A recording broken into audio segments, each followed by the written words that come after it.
ผมทำงานทุกวันไม่เว้นด้วยตัวผมเป็นนักสืบสวนช่วงเวลาต่อจากนี้ไปเข้มข้นทุกข่าวสารกับรายการเอิ้นให้ลุกปลุกให้ตื่นมั่นใจกับลูกเขยลาหาข่าวมาฝอยสู่ฟังของเรามาเร็วกันเถิดแม่เอวกลมข่าวใหม่ๆสดใสทุกตอนโปรดรับฟังบางอ่อนข่าวร้อนๆของผมเกิดเป็นผู้หญิงนี่แสนลำบากใจจริงๆนะเธออ้าวทำไมล่ะเธอก็อย่างที่ฉันเป็นอยู่เดี๋ยวนี้แหละปวดท้องน้อยปวดบั้นเอวทรมานจริงๆซื้อกาโน่หน่อยค่ะซื้อกาโน่นะครับซื้อกาโน่นะคะจะต้องรีบไปซื้อมาแล้วล่ะกาโน่จำชื่อกาโน่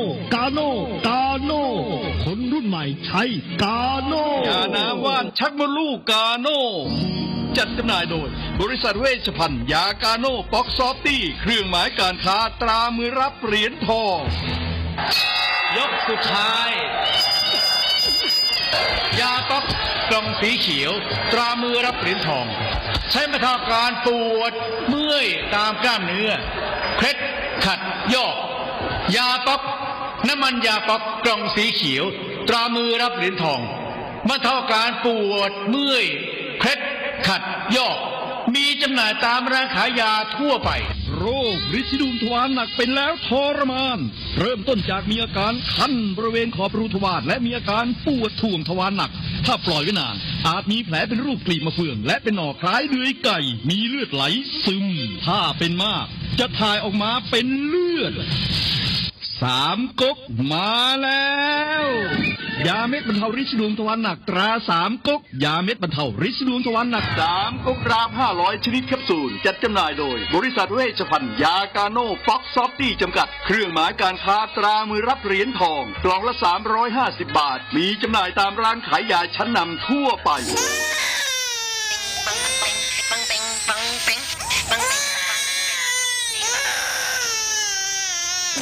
ลูกแอวลูกไห้เป็นไข้ไปหาหมอช่วยด้วยช่วยหน่อยคุณหมอ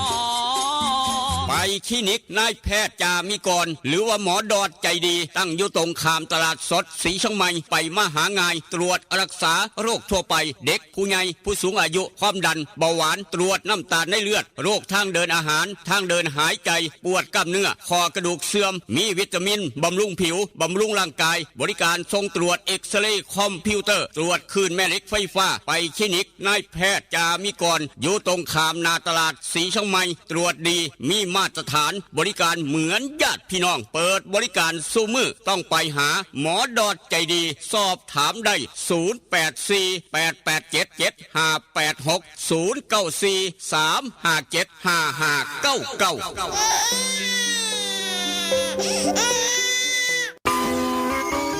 เล่นกันนักมันคืออะไรอะเล่นกันนักก็รักกันแน่นไงครับพี่ตั๊กโหรักกันแน่นแน่นเหมือนอะไรครับพี่เหมือนเหงือกกับฟันรักกันแน่นดีใช่ก็ยาสีฟันสมุนไพรตราหมอจุฬาวันนี้ยิ่งมั่นใจปรับโฉมใหม่แต่รสชาติแน่นเหมือนเดิมด้วยสมุนไพร5 ชนิด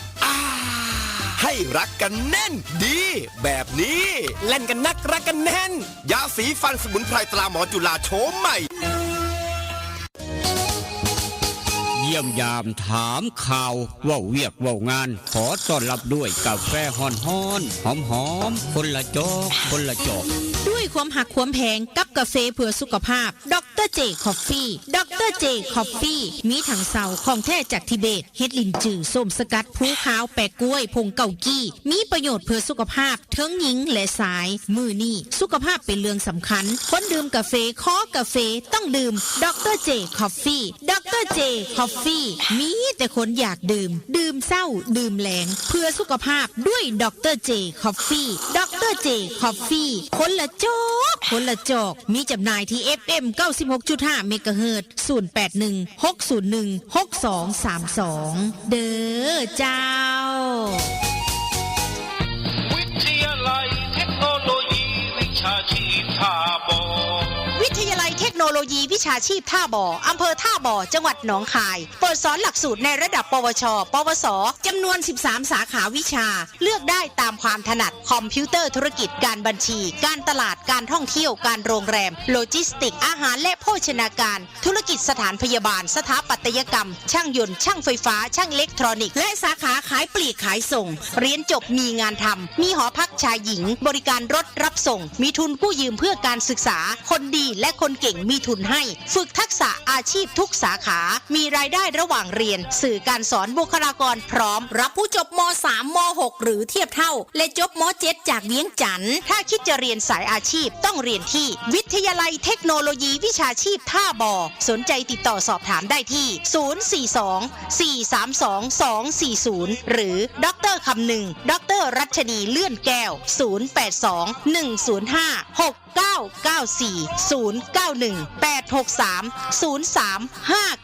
082-105-6994-091-863-0359 สมัครเรียนได้ทุกวันนะคะ เรียนดีมีทักษะพละเก่งเคร่งวัฒนธรรม ออนซอนบ้านคาเฟ่ออนซอนบ้านคาเฟ่บรรยากาศสไตล์เกาหลีมีชุดฮันบกใส่ถ่ายเซลฟี่ที่สวนสวยๆหลากหลายมุมมองแสนจะประทับใจได้ธรรมชาติไปที่ออนซอนบ้านคาเฟ่ออนซอนบ้านคาเฟ่บ้านโคกหนองแบงใกล้บ้านผู้ใหญ่วิชัยบริการอาหารครบวงจรเครื่องดื่มชากาแฟสมูทตี้เบเกอรี่มีสวนน้ำไว้บริการเด็กๆอีกด้วยที่จอดรถสะดวกสบายออนซอนบ้านคาเฟ่ออนซอนบ้านคาเฟ่รับจัดงานเลี้ยงงานสังสรรค์ทุกรูปแบบเปิดบริการทุกวันตามเราไปเริ่มต้นที่3แยกไฟแดงไปรษณีย์สีเชียงใหม่มีป้ายบอกทางตลอดเส้นทางจนถึงออนซอนบ้านคาเฟ่ออนซอนบ้านคาเฟ่ปักหมุดได้หรือโทรศัพท์ 082-457-1145 เจลักกี้คนสวยพร้อมยายพันธุ์อีสานบ้านทุ่งยินดีต้อนรับทุกท่านตั้งแต่เช้าถึง4 ทุ่มทุกวันอย่าลืมไปสวยไปแซ่บน้ำกันเด้อจ้า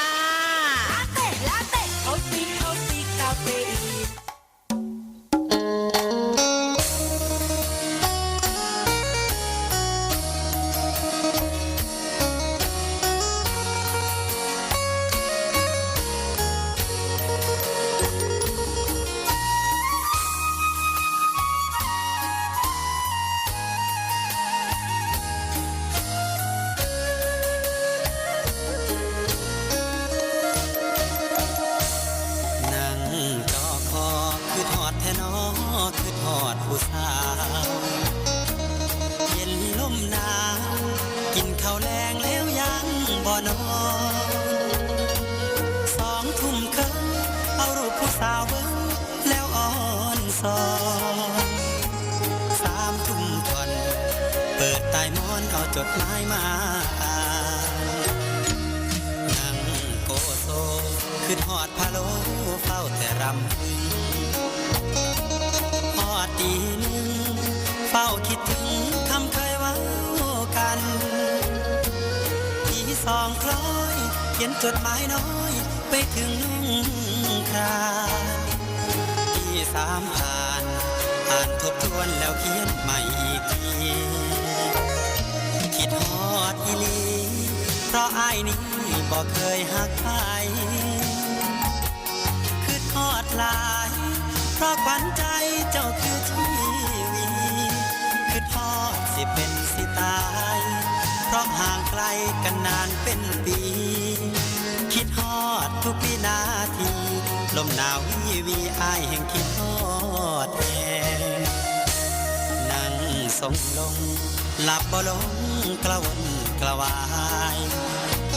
ตี5เลยไปย้อนคิดหลายสายตาอย่างแข็งหนาวเย็นจ้อยลมวอยวอยคิดฮอดแห้งแห้ง6 โมงเช้าตะเวนแดงแดงคิดฮอดคำแพงจนสอดแจงจางตาอย่านอนตื่นสายอย่าอายทำกินอย่าหมิ่นเงินหน่อย อย่าคอยวาสนา สุขสบายมันเสมือมันเครือเก่าครับผู้ขาลูกเคยลานามนคนทำข่าว กลับมาเว้านำผู้เจ้าดังเดิมได้เวลาสำเนียงไม่ตูเตรียมพร้อมเรียบร้อยย่ำมาเศร้าใส่เสื้อกันหนาวอากาศเย็นครับอากาศเปลี่ยนแปลงกันอยู่ตลอดดูแลสุขภาพร่างกายเจ้าของพร้อมหลานน้อยน้ำครับถ้าอย่ามองเสลดพังพรสวมหน้ากากอนามัยใส่แมสล้างมือในเจลล้างมือครับยาชะลาใจยากัดตกป้องกันPM 2.5ป้องกันขี้ฝุ่น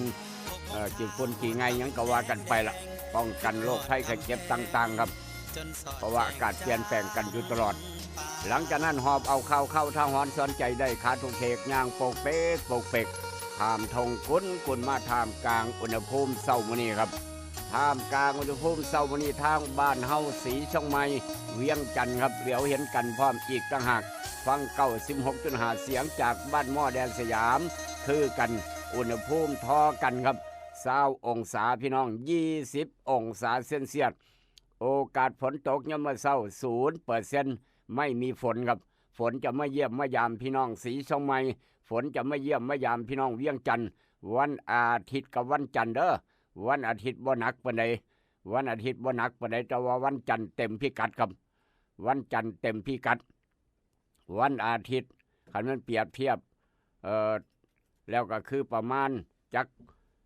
2 ขีดครับ2 ขีดนี่คันเปรียบเทียบวันอาทิตย์จะได้น้ำ2 ไหครับถ้าเปรียบเทียบให้พี่น้องได้เห็นชัดเจนวันอาทิตย์จะได้น้ำ2 ไหแต่ว่าวันจันทร์จะได้น้ำ3 ไหครับเพราะฉะนั้นอาจจะหนักกว่ากันวันอาทิตย์เบากว่าวันจันทร์อาทิตย์กับจันทร์ฝนจะไม่เยี่ยมไม่ยามครับประมาณนั้นสีชมัยเวียงจันทร์คือกันทุกอย่างทุกแนวทุกกระเบียดนิ้วครับเอาละครับเป็นยังไงกะยากันตามครับลูกขลาเฝ้ามานังเว้านังจ่าทางห้องทรง96.5เสียงจากบ้านหม้อแดนสยามรายงานโตอย่างเป็นทางการครับมาพร้อมกับกาโนปอกสบู่ซอฟตี้ยาทายพยาธิไวโซนิก3 กกยาสีฟันหมอจุฬากาแฟดรเจครับยาสีฟันหมอจุฬากาแฟดรเจอยากได้ทั้งเวียงจันทร์ศูนย์ใหญ่เพิ่นอยู่ห้านขายยาใสสะอาดตลาดแรงหนองดวงศูนย์ใหญ่อยู่หันพ่อค้าแม่ขายเอาไปวางจำหน่ายขายต่อขายปีกขายทรงขายย่อยอยู่ห้านขายยาใสสะอาดตลาดแรงหนองดวงยาสีฟันหมอจุฬาทั้ง2 สูตรดั้งเดิมสูตรเอ็กต้าแล้วก็กาแฟดรเจครับเอื้อยอ้ายข้อกาแฟคนกินกาแฟดื่มกาแฟอยู่แล้วต้องดื่มกาแฟเพื่อสุขภาพต้องยกให้กาแฟดรเจครับฝากพี่น้องไว้บัดสุขทุกคนผสมยาสมุนไพรหลายตัวยานี่คือกาแฟดรเจหนึ่งในนั้นก็คือถังเช่า 100% จากทิเบตครับฝากพี่น้องหูจักดีปัญญังแต่ว่าเวชภัณฑ์ยากาโนปอกซอฟตี้จำกัดยาทายพยาธิไวโซนิก3 กกดาบ500ทุกร้านขายยาทั้งเวียงจันทร์มีขายสรรพคุณพี่น้องหูจักดีปัญญังแต่ว่าอยากได้คำอยากได้ทองจักเส้นคำเส้นน้อยเส้นใหญ่แหวนวงน้อยวงใหญ่พี่น้องเวียงจันทร์บ่ต้องขึ้นยากเจ้าน้อยลูกไผ่ซื้อไปฝากพ่อปู่แม่ย่าลูกเขยซื้อไปฝากพ่อเฒ่าแม่เฒ่าครับอย่าลืมไปเอาอยู่ห้านขายคำแม่กองแพงคำผิวตลาดเศร้านครหลวงครับขามมาทางสีชมัยมื้อนี้วันพฤหัสคลินิกนายแพทย์จามิกรคุณหมอดอนใจดีเปิดคลินิกตามปกติภาคเศร้า7 โมงเศร้าฮอด8 โมงครึ่งยามมื้อแลง5 โมงแลงฮอด2 ทุ่มครึ่งครับคุณหมอดอนใจดีเปิดตามปกติอยากขอใบรับรองแพทย์อยากฉีดวัคซีนป้องกันไข้หวัดใหญ่ลูกหลานเป็นไข้พ่อแม่เป็นไข้ไปใช้บริการคลินิกนายแพทย์จามิกรคุณหมอดอนใจดีเศร้าเปิดแรงเปิดวันพฤหัสมื้อนี้เวลาเก่าเวลาเดิมพี่น้องหูจักดีปัญญังออกจากคลินิกนายแพทย์จามิกรคุณหมอดอนใจดีครับเข้าโค้งบ้านพันเผาเห็นโลดอูดเนื้อสดทางโค้งบ้านพันเผาบริการเต็มพิกัดอยากได้เนื้อสดเนื้องัวน้อยครับไปลาบไปก้อยซุ่มแซวกันงานวันเกิดหรือว่างานดองงานแต่งยังกะยาบ่ต้องขึ้นยากมาหาอูดเนื้อสดทางโค้งบ้านพันเผาหรือว่าโทรมาก็ได้095 329 5764 095 329 5764ครับได้ยินแล้วก็บอกต่อกันไปตะว่าฮ้อนบ้านหัวไส้อยากได้หนังไปฉายครับบ้านหัวไส้ไปโลดแอร์ภาพยนตร์บ้านหัวไส้พี่น้องแอร์ภาพยนตร์บ้านหัวไส้ครับพร้อมที่จะต้อนรับพี่น้องทุกคณะทุกหมู่บ้านทุกตำบลกรรมการหมู่บ้านเอาหนังไปฉาย งานกฐินงานบุญพระเวทงานสมรกิจงานหยังต่างๆครับอย่าลืมแอร์ภาพยนตร์บ้านหัวไส้บ่ต้องไปจ้างฮอดเมืองอุดรจ้างบ้านหัวไส้ก็ได้หนังคือกันครับแล้วก็วันที่9 เมษายน9 เมษายนพ่อหนังใหม่ๆหนังกำลังฉายในโรงนี่ครับนี่วันที่9 เมษายนครับแอร์ภาพยนตร์เสียแอร์เพิ่นแจ้งมาแล้ววันที่9 เมษายนพ่อหนังใหม่ๆที่กำลังฉายอยู่ในโรงครับฉายอยู่ในโรงพี่น้องปาดโถนี่กำลังฉายในโรงกำลังคนหลังไหลเข้าไปเบิ่งในโรงเต็มตึงวันที่9 เมษายนแอร์ภาพยนตร์บ้านหัวไส้จะเอาหนังใหม่ๆมาฉายพี่น้องเบิ่งนั่นคือลักนะ101ลักนะ101ครับปาดโถหนังเรื่องนี้มวนคักหนังใหม่ล่าสุดนี่ครับนี่ลักนะ101แล้วก็ผาดำคำไอมันพร้อมมวนพร้อม5พร้อมผาดำนั่งไอกำลังเข่าโล่งอยู่ครับเอามาฉายพี่น้องได้เบิ่งลักนะ101ผาดำนั่งไอนอกจากนั้นหนังกำลังฮอตกำลังฮิตหนังต่างประเทศจากเกาหลีครับยุทธภูมิสมรภูมิเดือดยุทธภูมิสมรภูมิเดือดนี่กับหนังจากเกาหลีสุดยอดหนังฝรั่งไม่ล่าสุดกำลังฉายในโรงครับยุทธการฟ้ารหัสวิทย์ยุทธการฟ้ารหัสวิทย์ครับหนังฝรั่งอันนี้กับบูหนังบูหนังสงครามม่วนกบสำหรับคนมักประเภทบูยุทธการฟ้ารหัสวิทย์ฝรั่งหนังฝรั่งครับนี่คือไตเติ้ล4 เรื่องซะก่อนตามหลักเตรียมไว้7 เรื่องแอร์ภาพยนตร์บ้านหัวไส้สอดแจ้งจังปัง9 เมษายนย่ำมื้อคืนอยู่ทางดอนป่าเปื่อยแจ้งให้ทราบแล้วกันอยากได้หนังไปฉายว่าต้องไปไกลไปแอร์ภาพยนตร์บ้านหัวไส้ครับออกจากบ้านหัวไส้เดินทางต่อไปทางอำเภอทบลูกหลานจบม.3 จบม.6 ลูกหลานพี่น้องเวียงจันทร์จบม.7 มาเรียนต่างประเทศใกล้บ้านเรียนต่อปวสจบม.7 มาทางวิทยาลัยเทคโนโลยีวิชาชีพทบดร.คำนึงดร.ราชนีจัดให้เต็มพิกัดบ่ต้องห่วงมีหอพักเงินพักให้อยู่เศร้าเรียบร้อยมาจากต่างบ้านต่างเมืองต่างอำเภอต่างจังหวัดหอพักจัดให้นี่คือวิทยาลัยเทคโนโลยีวิชาชีพทบ13 สาขาวิชาครับถ้าน้องถ้านุงกันอยู่จบม.3 เรียนต่อปวสจบม.6 เรียนต่อปวสจบปวสเอาอีกจัก2 ปีได้ปวสเงินเดือนเป็นหมื่นเฮ็ดงานอบตเฮ็ดงานเทศบาลสมัครสทอบตได้เบิดสมัครกำนันผู้ใหญ่บ้านได้เรียนต่อระดับปริญญาตรีทุกสถาบันในประเทศไทยได้กู้เงินยืมเรียนได้อีกต่างหากบ่มีเงินเรียนหนังสือบ่ต้องขึ้นยากไปเรียนต่อไกลบ้านกู้เงินยืมเรียนได้ไปวิทยาลัยเทคโนโลยีวิชาชีพทบอนาคตจะได้มีความหมายลูกหลานบ้านเฮาเจ้าข่อยอย่ามองข้ามครับอย่ามองข้ามเพราะฉะนั้นเรียนไกลบ้านสบายใจอย่าลืมบอกต่อกันไปวิทยาลัยเทคโนโลยีวิชาชีพทบและก็ดร.คำนึงแจ้งมาครับอย่าลืมเด้อศิษย์เก่าโรงเรียนทบครับศิษย์เก่าโรงเรียนทบดร.คำนึงแจ้งมาเพราะว่าดร.คำนึงก็ถือว่าเป็นศิษย์เก่าเหลืองดำครับศิษย์เก่าเหลืองดำ76 ปีคืนสู่เยาว์ชาวเหลืองดำครับนี่มาพ่อกันวันที่11 เมษายนวันศุกร์ที่11 เมษายนเวลา 18 นาฬิกาครับ18 นาฬิกาพ่อกันอยู่ทางโรงเรียนทบศิษย์เก่าทุกคณะทุกสายทุกหมู่บ้านทุกตำบลศิษย์เก่าของโรงเรียนทบ76 ปีมาพ่อกัน11 เมษายนวันที่11 เมษายน18 นาฬิกาเป็นต้นไปบัตรในราคาบ่น้อยบ่หลายดอก 3,000 บาทต่อที่นั่งครับบัตรราคา 3,000 บาทต่อที่นั่งพร้อมอาหารเครื่องดื่มพร้อมวัสนวะดร.คำนึงแจ้งกันเข้ามาครับเอาเพราะฉะนั้นจากสมาคมศิษย์เก่าโรงเรียนทบแจ้งให้กับพี่กับน้องได้รับทราบนักกันดร.คำนึงแจ้งกันเข้ามาครับ11 เมษายนพ่อกันอยู่ทางมัธยมทบครับ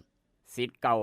ชาวเหลืองดำอย่าลืมบอกต่อกันไปแจ้งให้ทราบนักกันนี่คือจากดร.คำนึงจากวิทยาลัยเทคโนโลยีวิชาชีพทบหลังจากนั้นพี่น้องอย่าลืมครับอย่าลืมสำหรับขับรถขับลาไปหันมานี่ครับย่านเกิดอุบัติเหตุเพศภัยโดยความเป็นห่วงจากสายด่วนคปพ1186สายด่วนคปพครับ1186แต่ว่าช่วงนี้พี่น้องไปพักผ่อนหย่อนใจพาลูกพาหลานพักผ่อนหย่อนใจเลี้ยงฉลองงานวันเกิดเลี้ยงฉลองตำแหน่งไปอ่อนซ่อนบ้านคาเฟ่บ้านโคกหนองแวงครับ อ่อนซ้อนบ้านคาเฟ่บ้านโคกหนองแวงต้อนรับพี่น้องทุกคณะทุกตำบลเปิดตั้งแต่เช้าจนฮอด4 ทุ่มซุมื้อ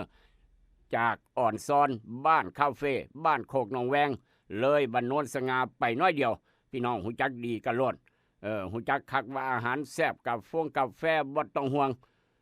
นี่ราคาเป็นกันเองครับไปใช้บริการนั่งบรรยากาศสไตล์เกาหลีครับด้านหน้าก็สวยงามด้านหลังเป็นแห้งคักไปหน้าบ้านนี้มีสวนน้ำให้น้องให้นุ่งให้ลูกให้หลานได้เล่นพร้อมได้อาบน้ำพร้อมพ่อแม่นั่งทากินกาแฟทาอยู่ซุ่มอาหารแซ่บบรรยากาศดีๆมีไอหมอก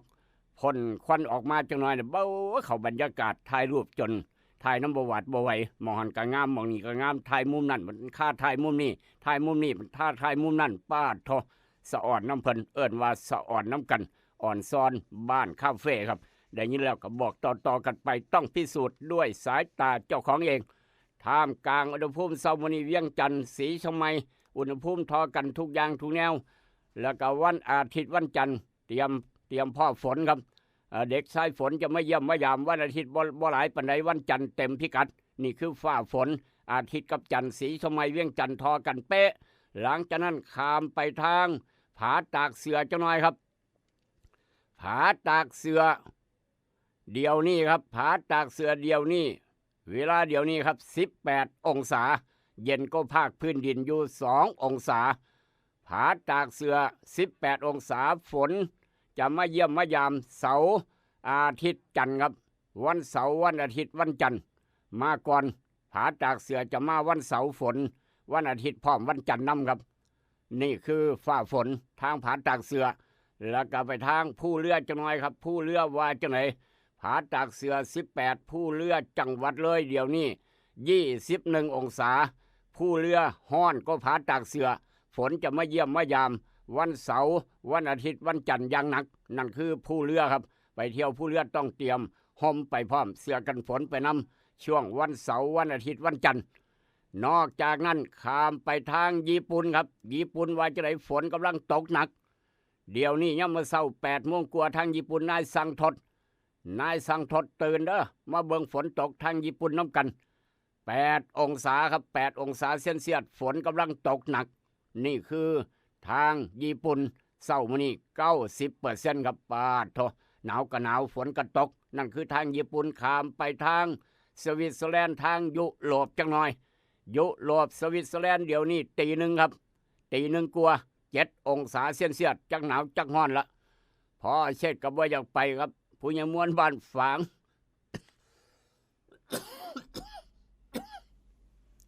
ผู้ใหญ่พรพร้อมครับ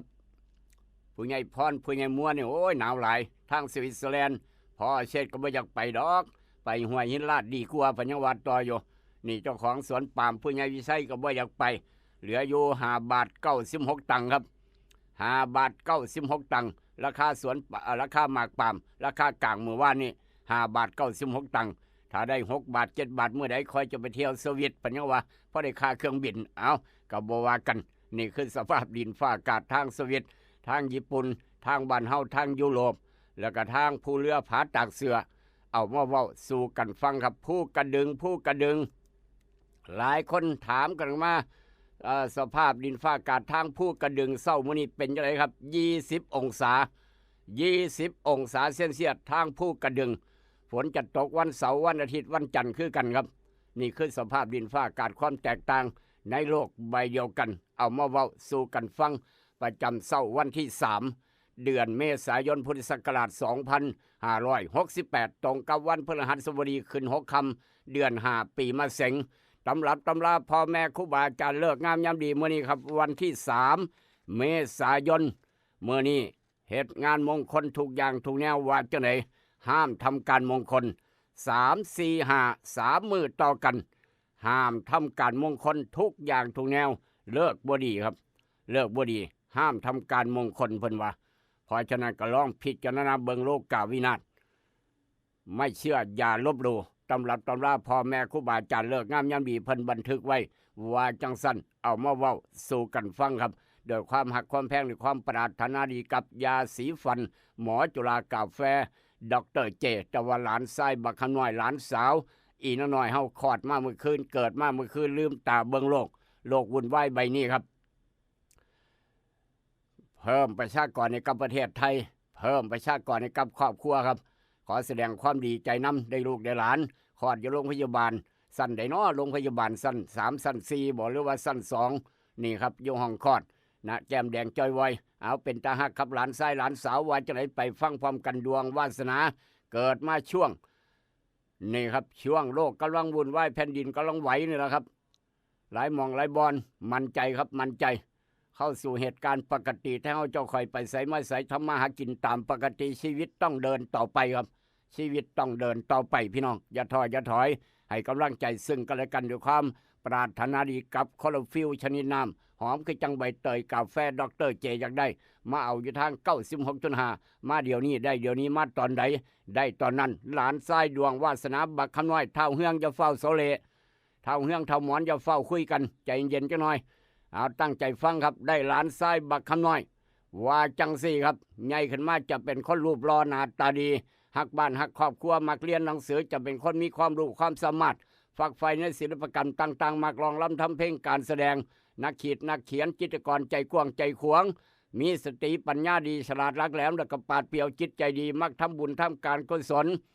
หลานชายผู้นี้บักคำน้อยผู้นี้ใหญ่ขึ้นมาจะไปเจริญยังบ้านอื่นเมืองไกลห่างจากแดนเกิดเวียงจันทร์ไปเป็นเฒ่าแก่ใหญ่ทางเสียงขวางหลวงพ่อบางไปทางสวรรณเขตประมาณนั้นเกิดทางเสียงขวางหลวงพ่อบางอาจจะมาเป็นเฒ่าแก่ใหญ่อยู่ทางเวียงจันทร์เกิดอยู่ทางศรีชมัยอาจจะไปเป็นเฒ่าแก่ใหญ่อยู่ทางพูนภาคเหนือภาคใต้ภาคกลางทางกรุงเทพกรุงไทยประมาณนั้นหรือว่าต่างประเทศนี่คือหลานชายดวงวาสนาบักคำน้อยเฮาครับห่างจากแดนเกิดอายุหลายขึ้นจะเป็นคนดีมีทรัพย์สินและก็ลูกหลานหลายประกอบการค้าเป็นร่ำเป็นสันเป็นคนน่าเชื่อถือยิ่งนักแล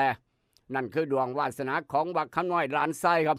สำหรับพี่น้องบ้านเฮาเจ้าคอยเดียหลานสาวอีนางน้อยครับใหญ่ขึ้นมาจะเป็นคนหน้าตาดีใจดีอ่อนหวานครับเฉลียวฉลาดมักเรียนหนังสือมีไหวพริบปฏิภาณดีมักทำคุณกับคนอื่นหมู่หลายเพื่อนหลายมีเผยความเมตตากระหนุนมีสื่อมีเสียงเป็นที่หมายปองของคนหลายคนครับได้คู่ครองที่มีหลักฐานมั่นคงมักเหตุงานที่ใส่สมองและสติปัญญานักขดจำใส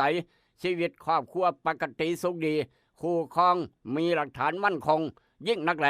นั่นคือดวงวาสนาของหลานสาวหลานชายครับที่นี่แน่เลี้ยงในน้ำนมแม่เอาคักเอาแคนกระโลดสมองจะได้ดีปัญญาจะได้เลิศขอแสดงความดีใจน้ำอีกรอบหนึ่งสำหรับพี่น้องบ้านเฮาเจ้าคอยผู้ใดเกิดวันพฤหัสครับวันคล้ายวันเกิดของหลายคนเกิดวันพฤหัสมื้อนี้ตื่นแต่เช้าหนึ่งเข้าใส่บาตรผู้ใดนอนตื่นสวยเทวดาเพิ่นจมนี่หลายคนเกิดวันพฤหัสมื้อนี้ครับพ่อแม่ครูบาอาจารย์บอกไว้ว่าจังไหนเฒ่าแก่นิเวศคนเลี้ยงงัวคนเลี้ยงแพะว่าจังไหนเกิดวันพฤหัสมื้อนี้ครับดวงวาสนาคนเกิดวันพฤหัสพ่อแม่ครูบาอาจารย์บอกไว้สดฮ้อนเข้ามาเดี๋ยวนี้ครับว่าจังสิคนเกิดวันพฤหัสเด้อเอาเท่าเฮืองเท่าหมอนอย่าเฝ้าคุยเงียบจังหน่อยตั้งใจฟังจังหน่อยน้ำปลาก็อย่าเฝ้าขายครับ อย่าเฝ้าขายตั้งใจฟังจังหน่อยบ่ฮอดนาทีดอกคนเกิดวันพฤหัสมื้อนี้ครับคนเกิดวันพฤหัสมื้อนี้มีเงินเหลือก็ควรเก็บออมไว้ใส่ในยามจำเป็นไว้บ้างจังหน่อยจะมีความสุขเพลิดเพลินอยู่กับการเฮ็ดเวียกเฮ็ดการเฮ็ดงานส่วนคนที่ยังบ่มีงานเฮ็ดก็จะได้งานเฮ็ดที่พึงพอใจผู้หลักผู้ใหญ่เพื่อนร่วมงานจะให้การสนับสนุนเป็นอย่างดีมีโอกาสได้ร่วมงานสังคมถือเป๊ะเฒ่าแก่นิเวศเฮามีโอกาสได้ร่วมงานสังคมครับจะได้มาเป็นโฆษกอยู่ทางดอนป่าเปื่อยวันที่9 เมษายนเห็นบ่เมื่อวานมาอยู่ดอนป่าเปื่อยตั้งแต่ประมาณเที่ยงกลัวๆครับจนฮอดค่ำมาแล้วบ่อยากกลับเย็นดีสบายใจเพิ่นว่ามีโอกาสได้ร่วมงานสังคมครับเรามาระวังจะเกิดศัตรูจากสาเหตุเล็กๆน้อยๆเงินทองถือเอาไปใช้ในการแก้ไขปัญหาสามารถจัดการทางด้านการเงินได้ดีไปตามจังหวะที่เหมาะสมเวลาเหมาะสมจะได้สมบัติที่หายากยิ่งนักแลปาดโทแม่นหยังเนาะบัดนี้เนาะจะได้สมบัติที่หายากว่าซั่นว่าเฒ่าแก่นิเวศว่าจะได้แม่นหยังเนาะสมบัติจะได้สมบัติที่หายากครับยิ่งนักแลนั่นคือดวงวาสนาคนเกิดวันพฤหัสอาจารย์พินโยบอกไว้ลูกเคยล่าบอกต่อครับเสือบ่เสือเป็นอีกเรื่องหนึ่ง ด้วยความหักความแพงกับกาโน่ปอกสบู่ซอฟตี้ยาทายพยาธิไวสุนิก3 กกยาสีฟันหมอจุฬากาแฟดรเจ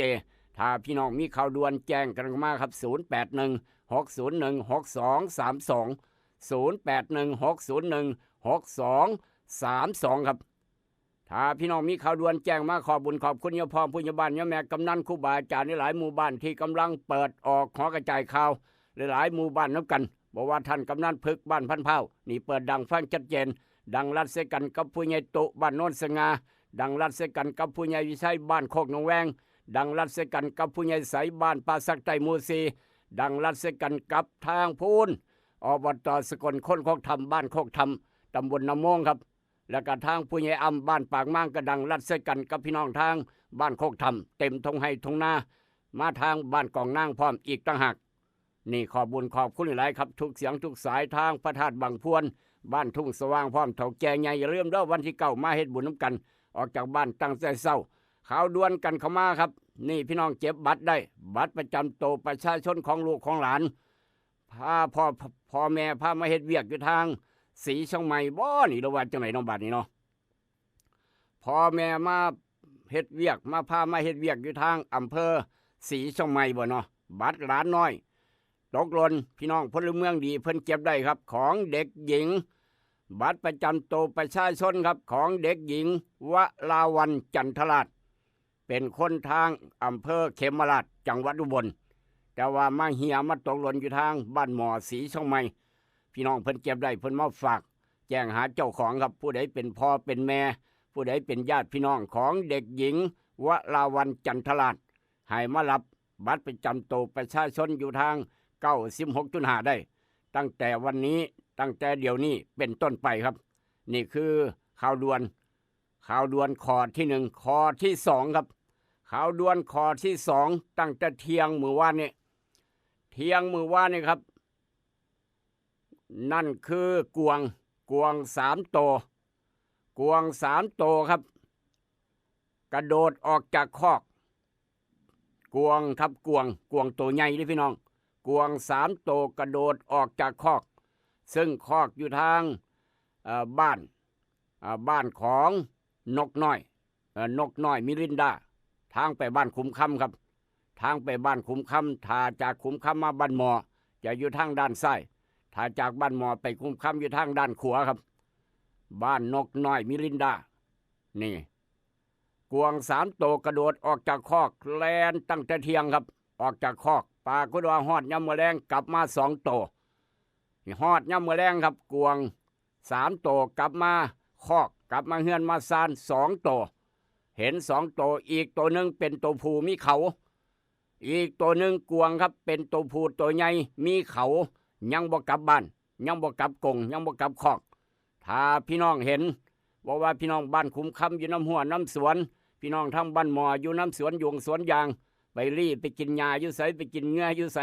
ผู้ใดเห็นผู้ใดพ่อแจ้งด่วนครับกวางตัวผู้มีเขาแสดงว่าเป็นตัวผู้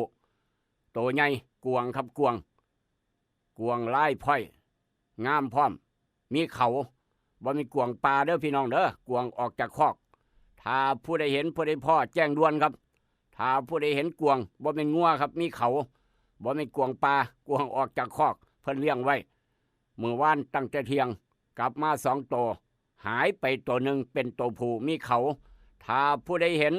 กวางตัวผู้มีเขาอยู่น้ำเถียงให้ชงนาอยู่น้ำหัวน้ำสวนไปไปเห็นครับแจ้งด่วนครับแจ้งด่วนเจ้าของเพิ่นกำลังตามหาอยู่มิลินดากำลังตามหานกน้อยกำลังตามหาครับแจ้งด่วน0816016232ครับจะได้ตามมาเข้าคอกเข้าเฮือนเข้าบ้านคือเก่าผู้ใดเห็นแจ้งด่วนจะได้เป็นบุญเป็นกุศลจะได้นี่ครับได้บุญได้กุศลครับเอาแจ้งมาครับถ้าผู้ใดเห็นกวางเพิ่นออกจากบ้านทางบ้านหมอคุ้มค่ำครับจักไปรีอยู่หน้าทงใดจักไปอยู่สวนยางมองใดสวนปาล์มอยู่ใสผู้ใดเห็นผู้ใดพ่อไปหัวไปสวนไปให้ไปหน้าเมื่อนี้แจ้งด่วน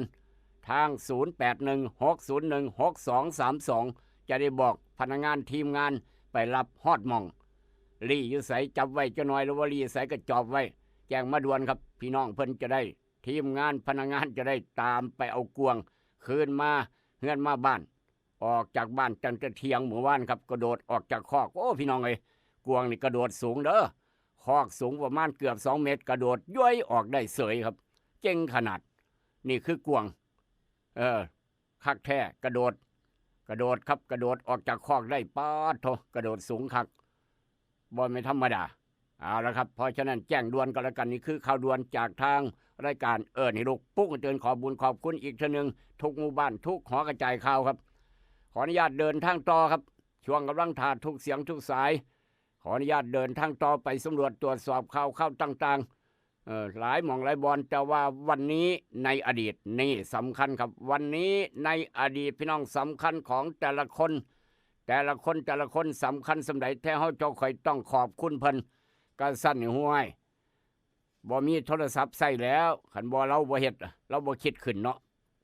ผู้ใดก็ว่าอยู่น้ำเถียงให้เถียงนาอยู่น้ำหัวน้ำสวนก็สามารถเว้ากันได้คุยกันได้นี่ต้องขอบคุณเพิ่นครับแท้เฮาเจ้าข่อยต้องขอบคุณเพิ่นเป็นอย่างหองขอบคุณเป็นอย่างหองครับ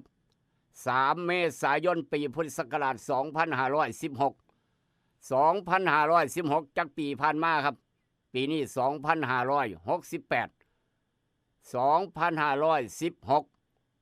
นั่นคือ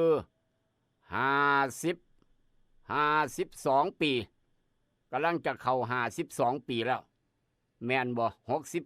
68ลบ16แสดงว่า52 ปีบึดเดียวครับเคิงร้อยแล้วพี่น้อง3 เมษายน 2516 ปีนั้นสมัยนั้น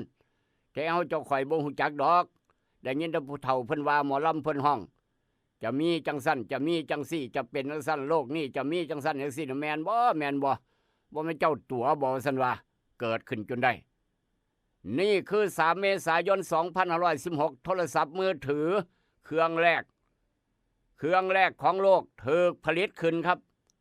โทรศัพท์มือถือเครื่องแรกของโลกถูกผลิตขึ้นโดยนายมาร์ตินคูเปอร์นี่คนทั่วโลกต้องขอบคุณเพิ่นชื่อว่านายมาร์ตินคูเปอร์โทรศัพท์มือถือไปหันถือมานี่ถือไปอยู่กลางทงกลางท่าถือไปน้ำรถถือไปต่างประเทศต่างอำเภอต่างจังหวัดได้นี่นายมาร์ตินคูเปอร์แต่ว่าเครื่องใหญ่นี่พี่น้องเครื่องใหญ่คักน้ำหนักหลายซึ่งเป็นผู้จัดการทั่วไปของบริษัทโมโตโรล่าครับโมโตโรล่าเป็นผู้จัดการทั่วไปของบริษัทโมโตโรล่าครับคูเปอร์ก็ได้ทดลองใส่โทรศัพท์มือถือโมโตโรล่า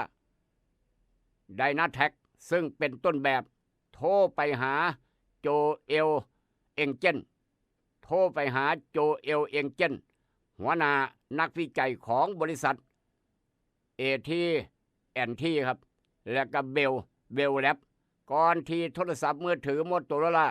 ไดนาแท็ก 8,000X จะออกวางจำหน่ายในปี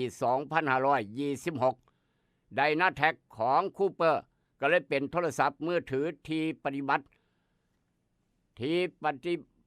ถือว่าเป็นโทรศัพท์มือถือที่ปฏิวัติโลกแห่งการสื่อสารในยุคนั้นและก็พัฒนามาเรื่อยจนฮอดมื้อนี้52 ปีผ่านไปครับกำลังจะเข้าสู่ปี52 ปีผ่านไปเบิดเดียวเร็วขนาดอยู่น้ำเถียงนาก็มีแม่ตู้สีก็มีเครื่องละ 2,000 3,000 เครื่องละ 10,000 20,000ตั้งแต่ก่อนหนักเป็นหนักโมโตโรล่าขนาดใหญ่ครับแขนแอลอันตันเดี๋ยวนี้แปะแอดแลดใส่กระเป๋าไว้ติดหน้าผากไว้ก็ยังมีพี่น้องโทรศัพท์ฮอดถ่ายรูปได้พร้อมนี่คือการพัฒนา50 กว่าปีครับจนมาฮอดมื้อนี้ต้องขอบคุณมิสเตอร์แท้เฮาเจ้าค่อยต้องขอบคุณมิสเตอร์มาร์ตินคูเปอร์ผู้คิดค้นโทรศัพท์มือถือขึ้นเป็นคนแรกเครื่องแรกของโลกใบนี้3 เมษายน 2516 วันนั้นในอดีตครับแต่ว่าเมื่อนี้ปัจจุบันพี่น้องมีข่าวด่วนแจ้งกันเข้ามาขอบบุญขอบคุณทุกเสียงทุกสายทุกหม่องทุกบอนขออนุญาตเดินทางต่อกับกาโน่ปอกสบู่ซอฟตี้ยาทายพยาธิไวโซนิก3 กกช่วงนี้บ่เว้าเรื่องหยังโสเลกันเรื่องแผ่นดินไหวครับตึกถล่ม ในประเทศไทยพี่น้องในรอบ100 ปีครับตึกถล่มในประเทศไทยถล่มหยังบ่ถล่มถล่มเฉพาะตึกสำนักงานตรวจเงินสตงแผ่นดินตึกหลังเดียวถล่มหลังอื่นบ่ถล่มครับภาพใหญ่กำลังค้นหาผู้รอดชีวิตให้กำลังใจเจ้าหน้าที่ทุกฝ่ายบ่หลับบ่นอนบ่มีพักมีผ่อนพี่น้องเอ้ยโพดเหลือเพราะฉะนั้นต้องให้กำลังใจรวมพลังส่งกำลังใจไปหาเจ้าหน้าที่ทุกฝ่ายอยู่ทางตึกถล่มสตงครับข่าวใหญ่เทเลอร์ขึ้นหน้าหนึ่งไทยรัฐเป็นภาพสแกนดาวเทียมพ่อคนงานใต้ซากตึกสตงครับสลด12โอ้โหล่างครับสลด12ล่างยังเก็บกู้บ่ได้นี่คือหัวข้อข่าวของไทยรัฐนอกจากนั้นกรอบร่องกรอบย่อยมีอย่างแน่ครับรัฐบาลโต้เร่งรีบพุทธกาสิโนครับนายกถกครม.รับมือภัยพิบัติเตรียมแผนยกระดับ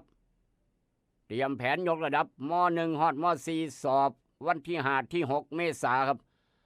สอบเข้าม.1แล้วก็สอบเข้าม.4 สอบวันที่5วันที่6เมษายนนี่คือทางกระทรวงศึกษาเพิ่นกำหนดนอกจากนั้นอีกกรอบนี้ชวนช็อปต่อยอดสินค้าโอท็อปความภูมิใจพี่น้องคนไทยครับตั้งแต่31มีนาฮอดวันที่4เมษายนโยคานศูนย์ราชการทางเมืองทองครับเป็นข่าวนอกจากนั้นเสียงแตก2ฝ่ายรับฟังความเห็นคืน 3,500 ทูไทยโอ้โหคนหนุนประมูลกลุ่มทีวีดิจิตอลสู่นี่ครับคนหนุนประมูลกลุ่มโทรทัศน์ดิจิตอลอาจจอดำครับแล้วก็ครูอาจจอดำพยังวัดต่ออยู่เสียงแตก2ฝ่ายติดตามหนังเรื่องนี้ต่อไปครับจากไทยรัฐมาดวนไทยรัฐแม่ตู้ดวนไทยรัฐว่าจังได๋ดวนไทยรัฐเข้ามาครับอุตุฉบับ5ฝนตกหนักภาคใต้เตือนจังหวัดระมัดระวังน้ำท่วมฉับพลันวันที่2ฮอดวันที่4เมษายนนี่คือดวนกันเข้ามานอกจากนั้นครับยังอีกหลายกรอบหลายข่าวนายกสภาวิศวกรเผยขั้นตอนลื้อซากตึกสำนักงานตรวจเงินถล่มหวังเจอคนรอดชีวิตตามซ่องโพรงต่างๆนี่คือนายกสภาวิศวกรว่าจังสันสำนักงานตรวจเงินแจงตึกกำลังก่อสร้างใหม่อยู่ทางจังหวัดนครนายกใส่บริษัทคนไทยบ่แม่นของบริษัทจีนครับนี่มาแล้วเริ่มเว้ากันแล้วลงมือขายกครัวแล้วอยู่กับศพตำรวจยังบ่แจ้งข้อหารอผลตรวจจิตเวชเป็นข่าวเคลียร์ปูนออกแล้วประมาณ100 ตันครับยกปูนออกแล้วประมาณ100 ตันพออีก14ล่างใต้ซากตึกสำนักงานตรวจเงินยังเอาออกมาบ่ได้พ่ออยู่ครับจะเอาออกมาบ่ได้ปูนทับนี่คือด่วนของไทยรัฐว่าจังสันเอาละครับจากไทยรัฐมาหน้าหนึ่งของเดลินิวเช้ามื้อนี้ว่าจังไหนครับหน้าหนึ่งของเดลินิวเช้ามื้อนี้ว่าจังซี่นี่กรอบสำคัญหน้าหนึ่งของเดลินิวครับพังงาเจออีก10 กว่าศพสิ้นส่วนมนุษย์ใต้ซากตึกสตง.กรุงเทพปรับแผนกระทรวงสาธารณสุขซื้อกระทรวงสาธารณสุขบอกว่าอดน้ำได้คนนี่ครับอดน้ำได้ประมาณ3 มื้อถึง 7 มื้อเท่านั้นกระสาธารณสุขบอกว่าแท้เฮาเจ้าข่อยมนุษย์นี่ครับอดน้ำได้แค่3 มื้อบ่เกิน7 มื้อทั่วประเทศไทยปิด34อาคารครับทั่วไทยปิดทั้งหมด34อาคารเร่งเตือนภัยผ่านโทรทัศน์เป็นข่าวนอกจากนั้นกรอบร่องกรอบย่อยกรอบต่อไปครับจากหน้าหนึ่งเดลินิวเช้ามื้อนี้ทราบซึ่งน้ำพระไทยในหลวงซอยชาวพม่ากรุงเทพจ่าย49.5 หมื่นครับ49.5 หมื่นดินเขย่าห้องพังยับนี่เป็นข่าวนอกจากนั้นประธานบดีถ้ำครับประธานาธิบดีถ้ำโขกภาษีไทยอวมอรไทยเข่ากุ้งแปรรูปไม่ยาเสียหายพุ่ง200,000 ล้านโอ้ยเป็นขักนอทำนี่เนาะประธานบดีถ้ำโขกภาษีไทยอวมอรไทยภาษีเข่าภาษีกุ้งแปรรูปไม่ยาเสียหายพุ่ง200,000 ล้านครับ สภาผู้แทนผ่านฉลุยกฎหมายหวยเกษียณภาคประชาชนคัดค้านพรบคอมเพล็กซ์เป็นข่าวตะลึงครับพันตำรวจโทโพกวนปาร์ตี้สัตว์แจ้งกระจานคนบ่กล้าแจ้งเจ้าหน้าที่ทนายมอบโตปัดบุญนี่เป็นข่าวนอกจากนั้นกอบร่องกอบย่อยของเดลินิวครับปรับแผนลื้อตึกสำนักงานตรวจเงินใหม่เจอร่างข้อมือขึ้นอืดโพเกลือนซากปูนสาธารณสุขห่วงอดน้ำได้แชร์ 3-7 มือ DSI หลักฐานเชื่อดบริษัทจีนครับเป็นข่าวประเทศไทยรับมือทำประกาศขึ้นภาษีน้ำเข้าเสียหาย200,000 ล้านบาทจอเจรจาขอผ่อนปลนครับเป็นข่าวสภาผ่าน401-0รับกฎหมายหวยเกษียณคนไทยเฮ็ดรุ่นโชคซื้อกอชใบละ50 บาทห้องพังดินไหวใจ49.5 หมื่นครับห้องพังแผ่นดินไหวใจ49.5 หมื่นปลอบใจคนกรุงเทพแจ้งตำรวจถ่ายภาพยืนสำนักงานเขตพี่ข้างอ้ายข้างขาอำมหิตยกครัว3 ศพพ่อแม่น้องชาวบ้านแจ้งตำรวจปิดล้อมล็อกโตครับย้อนยาพี่น้องติดยาเกิดความคุ้มคั่งขาพ่อขาแม่ขาน้องไส้ครับเจ้าของไปนอนอยู่กับศพนั่นแหละชาวบ้านก็เลยแจ้งตำรวจปิดล็อกถือจับเรียบร้อยครับโอ้แต่ว่าพ่อกับแม่กับน้องตายไปแล้วผู้ใดฆ่าอ้ายฆ่าครับฆ่าพ่อฆ่าแม่ฆ่าน้องเจ้าของไปใส่ก็บ่เป็นนอนเฝ้าศพบาดเนี่ยนี่คือย้อนความคุ้มคั่งติด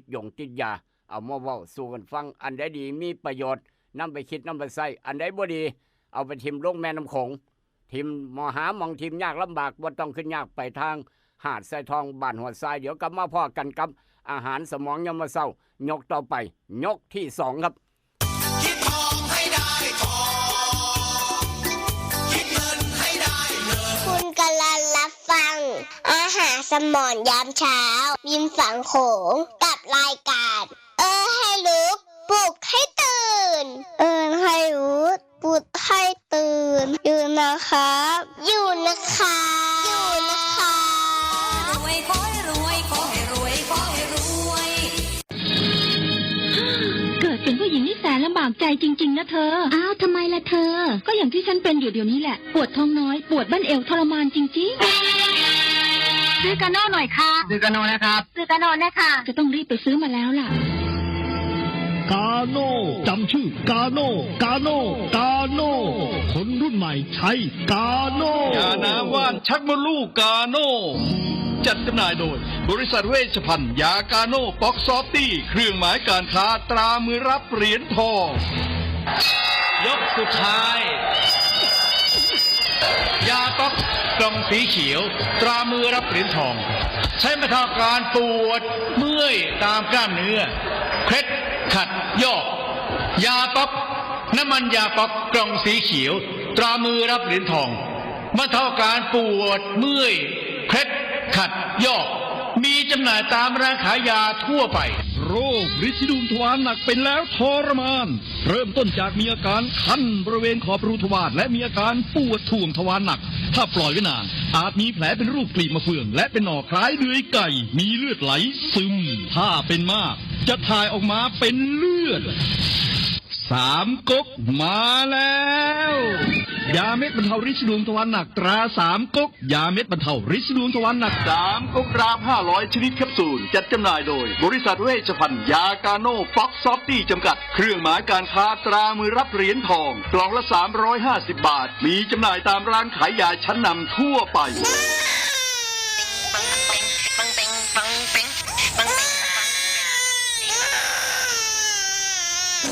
ลูกแอวลูกไห้เป็นไข้ไปหาหมอช่วยด้วยช่วยหน่อยคุณหมอ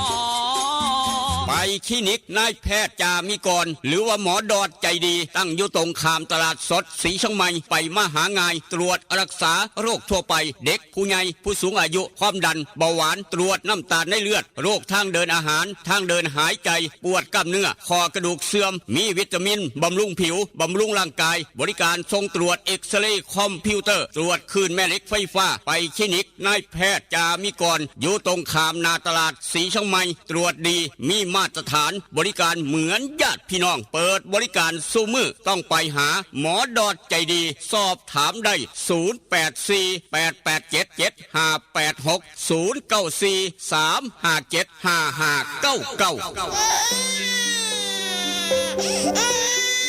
จึงยอมถอดแหว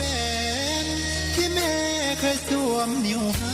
มั่นแฟนด้วยแหวนแม่เขาเป็นคำแท้ๆ100%มีใบหับประกันจากห้านกล่องแพงคำผิวนครหลวงเวียงจันทร์แม่แล้วคันได้คำจากห้านขายคำกล่องแพงคำผิวบว่าสร้อยข้อคำสร้อยแขนแหวนตุ้มหูหูประพันธ์ถูกสนิทลวดลายงามหลากหลายทุกทานมั่นใจ100%อยู่ตลาดเศร้าม2สั้น2ห้อง36หน้าลิฟห้านขายคำกล่องแพงคำผิวห้านขายคำกล่องแพงคำผิวยังหับซื้อขายแลกเปลี่ยนคำได้ราคาสูงทึกใจนอกจากนั้นยังหับออกแบบคำตีคำตามแบบตามสั่งที่ลูกค้าต้องการห้านขายคำกล่องแพงคำผิวมีเครื่องกวดเซ็กคำที่มาตรฐานคำทุกเส้นจึงผ่านการกวดสอบลูกค้ามั่นใจอยากได้คำแลกเปลี่ยนคำไปห้านกล่องแพงคำผิวแล้วจะบ่ผิดหวังอยู่ตลาดเศร้าม2สั้น2ห้อง36หน้าลิฟเห็นง่ายสอบถามปรึกษาได้0212146545509012พอกล่องแพงแม่คำผิวหับห้องคุณภาพกับคำทุกเส้นเด้อเจ้า เพื่อนแท้ชาวสวนยางมาแล้วนาโนพลัดยาทาหน้ายางสูตร2พลังที่1ทำให้หน้ายางนิ่มหน้ายางไม่ดำไม่ตายนึ่งพลังที่2ทำให้น้ำยางออกเยอะออกหลายมีดน้ำยางน้ำหนักดีนาโนพลัดขนาด1ลิตรทาต้นยางได้มากกว่า 2,000 ต้นนาโนพลัดเหมาะสำหรับยางอายุ 10-18 ปีสำหรับยางใหญ่อายุมากกว่า18 ปีใช้บิ๊กซันระวังของปลอมและของเรียนแบบของแท้ต้องชื่อนาโนพลัดของแท้ต้องมีตราสสวัสดี1998นาโนพลัดและบิ๊กซันหาซื้อได้ที่ร้านวิลิตยางพาราอำเภอบ้านผือจังหวัดอุดรธานีร้านสังคมการเกษตรอำเภอสังคมจังหวัดหนองคายและร้านเคมีเกษตรชั้นนำใกล้บ้านท่านสูตรเด็ดนาโนพลัดใช้แล้วน้ำยางเยอะน้ำยางน้ำหนักดีนั่งซื้อหรือยังซื้อแล้วจ้าคุณพี่ล่ะครับซื้อหรือยังซื้อแต่โดนแล้วครับน้องอ้าวปองยายซื้อหรือยังครับโอ้ยซื้อแต่โดนแล้วปลาเอ้ยแล้วพวกเจ้าล่ะครับแหมคอยถามพวกเจ้าที่กำลังฟังคอยอยู่นั่นแหละครับว่าซื้อประกันภัย200กันหรือยังประกันภัยที่ซื้อได้ตั้งแต่อายุ20-60 ปีจ่ายแค่200 บาทต่อปีตกคุ้มครองสูงสุดถึง 100,000 บาทแถมยังไม่ต้องตรวจสุขภาพก่อนสมัครอีกด้วยเด้อหูแบบนี้แล้วเงี้ยวรถไปซื้อก่อนเลยดีกว่าครับถ้าเกิน100ให้ประกันภัย200กับคนที่คุณหักโดยสำนักงานคปภ.สายด่วนประกันภัย1186นั่นแหละครับฝากพี่น้องไว้ครับสายด่วนคปภ1186เหตุประกันภัยไว้อุบัติเหตุส่วนบุคคลโดยเฉพาะกำลังจะฮอดเทศกาลสงกรานต์ขับรถขับลาไปหันมานีไปเที่ยวสาดน้ำเล่นน้ำไปตั้งอำเภอตั้งจังหวัดไปมหันมานีย่านเกิดอุบัติเหตุเพศภัยครับพ่อแม่เป็นห่วงลูกหลานพาไปเฮ็ดประกันภัยไว้ไปเฮ็ดไปสนีก็ได้ไปกรุงไทยก็ได้ออมสินก็ได้เคาน์เตอร์เซอร์วิสก็ได้200 บาทต่อปีคุ้มครอง 100,000 บาทอย่าประมาทชีวิตและทรัพย์สินด้วยความเป็นห่วงจากสายด่วนคปภ1186เมื่อกี้พี่น้องโทรศัพท์กันมาแจ้งว่าเมื่อวานเห็นกวางถ่ายภาพไว้แล่นขึ้นไปทางสวนปาล์มบ้านคุ้มคำบ่ละย่างไปทางบ้านคุ้มคำครับ3ตัวแต่ว่ากลับมา2แล้วเหลืออีกตัวหนึ่งตัวผู้มีเขาครับตัวผู้มีเขายังบ่กลับมาผู้ใดเห็นพี่น้องบ้านคุ้มคำครับไปทางสวนปาล์มไปทางสวนบักนัดบ้านคุ้มคำด้านหลังโรงเรียนบ่หรือว่าประมาณนี้ละถ้าพี่น้องบ้านคุ้มคำพี่น้องถ้าแถวบ้านนี่ครับบ้านหนองตงมีหัวมีสวนแถวนั้นหรือว่าพี่น้องบ้านคุ้มคำมีให้มีหน้าแถวนั้นผู้ใดเห็นกวางไปเศร้ามีแห้งกินกินยากินอาหารอยู่แถวป่านะครับผู้ใดเห็นกวางมีเขาโตผูตัวเดียว2ตัวกลับมาบ้านแล้วจับได้แล้วเขาคอกแล้วแต่ว่าอีกตัวหนึ่งยังบ่กลับเป็นตัวผู้ครับมีเขาพร้อมผู้ใดเห็นแจ้งด่วน เดี๋ยวนี้ครับผู้ใดเห็นแจ้งด่วนอยู่น้ำหัวน้ำสวนน้ำไห้น้ำหน้าหรือว่าจะไปรีไปแอบอยู่หน้าบ้านหน้าเฮือนมองได้กะยาผู้ใดเห็นแจ้งด่วนครับ0816016232เจ้าของเพิ่นกำลังติดตามอยู่ครับกำลังติดตามถ้าเห็นแล้วพี่น้องแจ้งมาด่วนเจ้าขอบพระคุณเป็นอย่างสูงเอาละครับช่วงกำลังทาทุกเสียงทุกสายครับแต่ว่าอยากได้เนื้อสดบ่ต้องขึ้นยากอูดเนื้อสดโทรไปหาเฒ่าแก่ใหญ่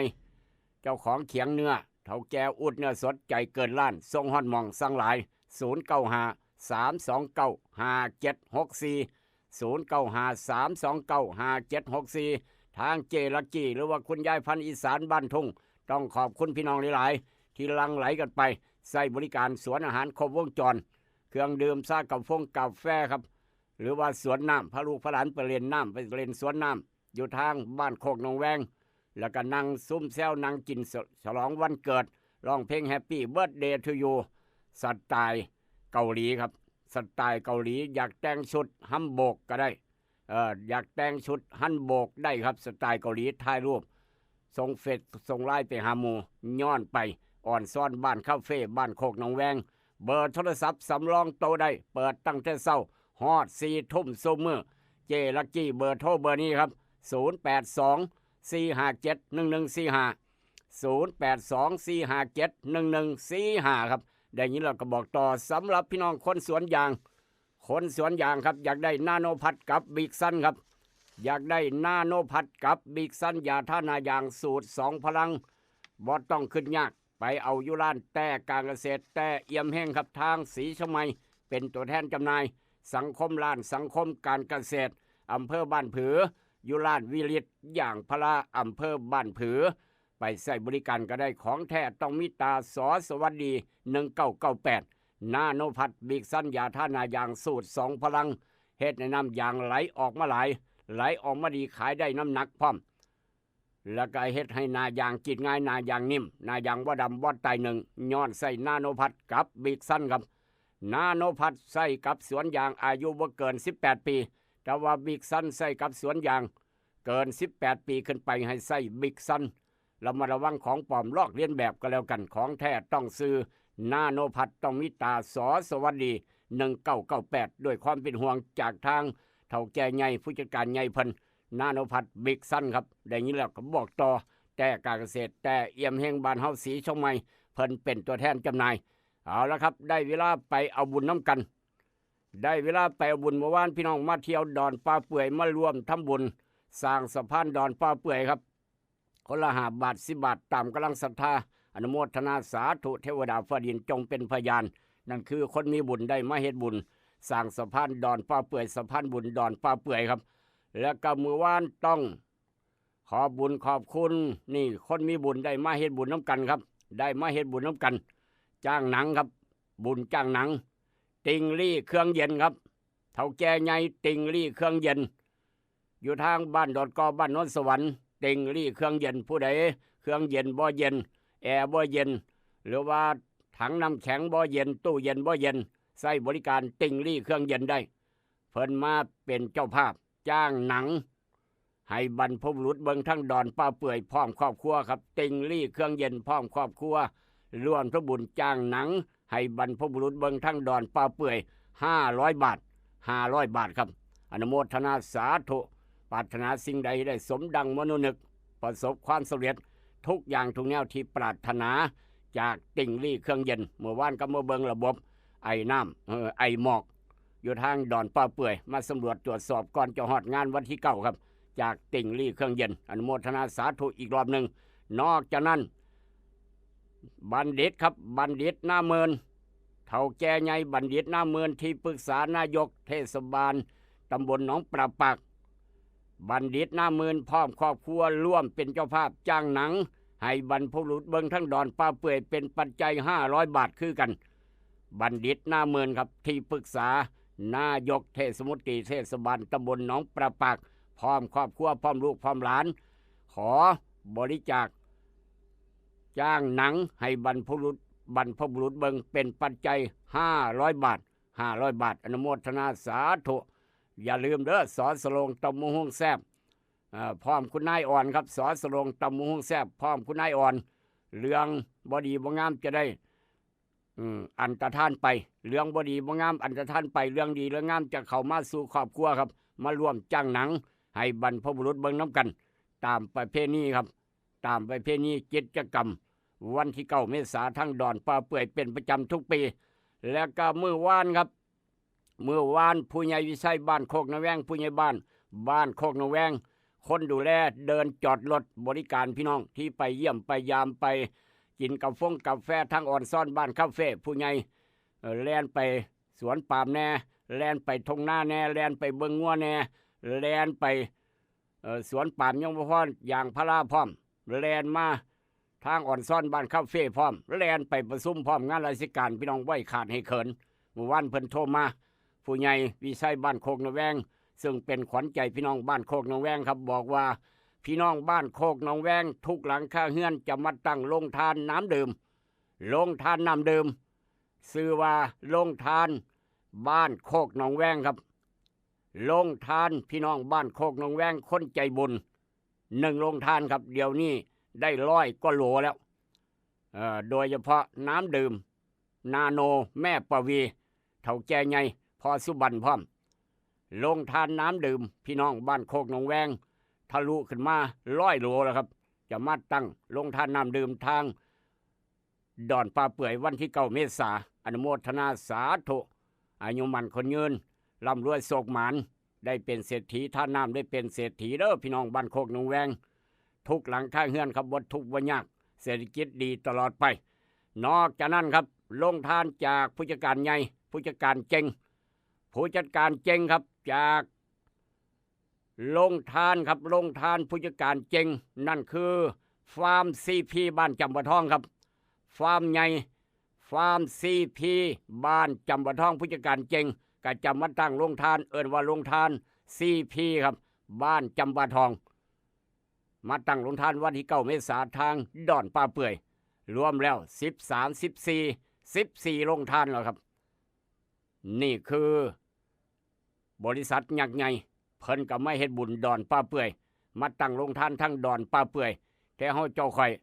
พ่อแม่ครูบาอาจารย์ก็จะมาบิณฑบาตอยู่เทิงสะพานดอนป่าเปื่อยพร้อมอย่าลืมบอกต่อๆกันไป9 เมษายนพอกันมากินข้าวโรงทานพร้อมพี่น้องมาบุญน้ำกัน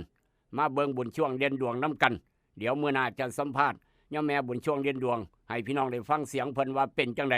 ให้ล้ำเป็นตัวอย่างพร้อมก่อนจะฮอดวันที่9ผ่าน96.5กับรายการเอิ้นให้ลูกปุ๊กให้เตือนอนุโมทนาสาธุทุกกองบุญทุกหม่องทุกบอนและพี่น้องอยากร่วมสร้างกองบุญกับพี่น้องบ้านดอนขนุนเด้ออยากร่วมสร้างกองบุญอยากสร้างเป็นเจ้าภาพสร้างเมนเผาศพอยากเทพื้นคอนกรีตเสริมเหล็กรอบเมนเผาศพบ้านดอนขนุนครับยังขาดงบประมาณอยู่ 20,000 กว่าบาทนิดๆพี่น้องเริ่มทยอยกันเข้ามาแล้วอยากร่วมบริจาคเทคอนกรีตรอบเมนเผาศพบ้านดอนขนุนครับทางตำบลด้านซีสุกบ้านดอนขนุนพี่น้องบ้านลุ่มพินีบางกอกน้อยแจ้งรายชื่อกันเข้ามาคนมีบุญจะได้ให้บุญน้ำกันครับคนมีบุญได้สร้างเมนเผาศพจะเป็นคนกินดีอยู่ดีมั่งมีสีสุขหน้าที่การงานลูกหลานเจริญก้าวหน้าบ่ทุกข์บ่ยากผู้ใดมีเวรมีกรรมมาแก้กรรมครับมาแก้กรรมสร้างเมนเผาศพจะได้มีหน้าที่การงานเจริญก้าวหน้า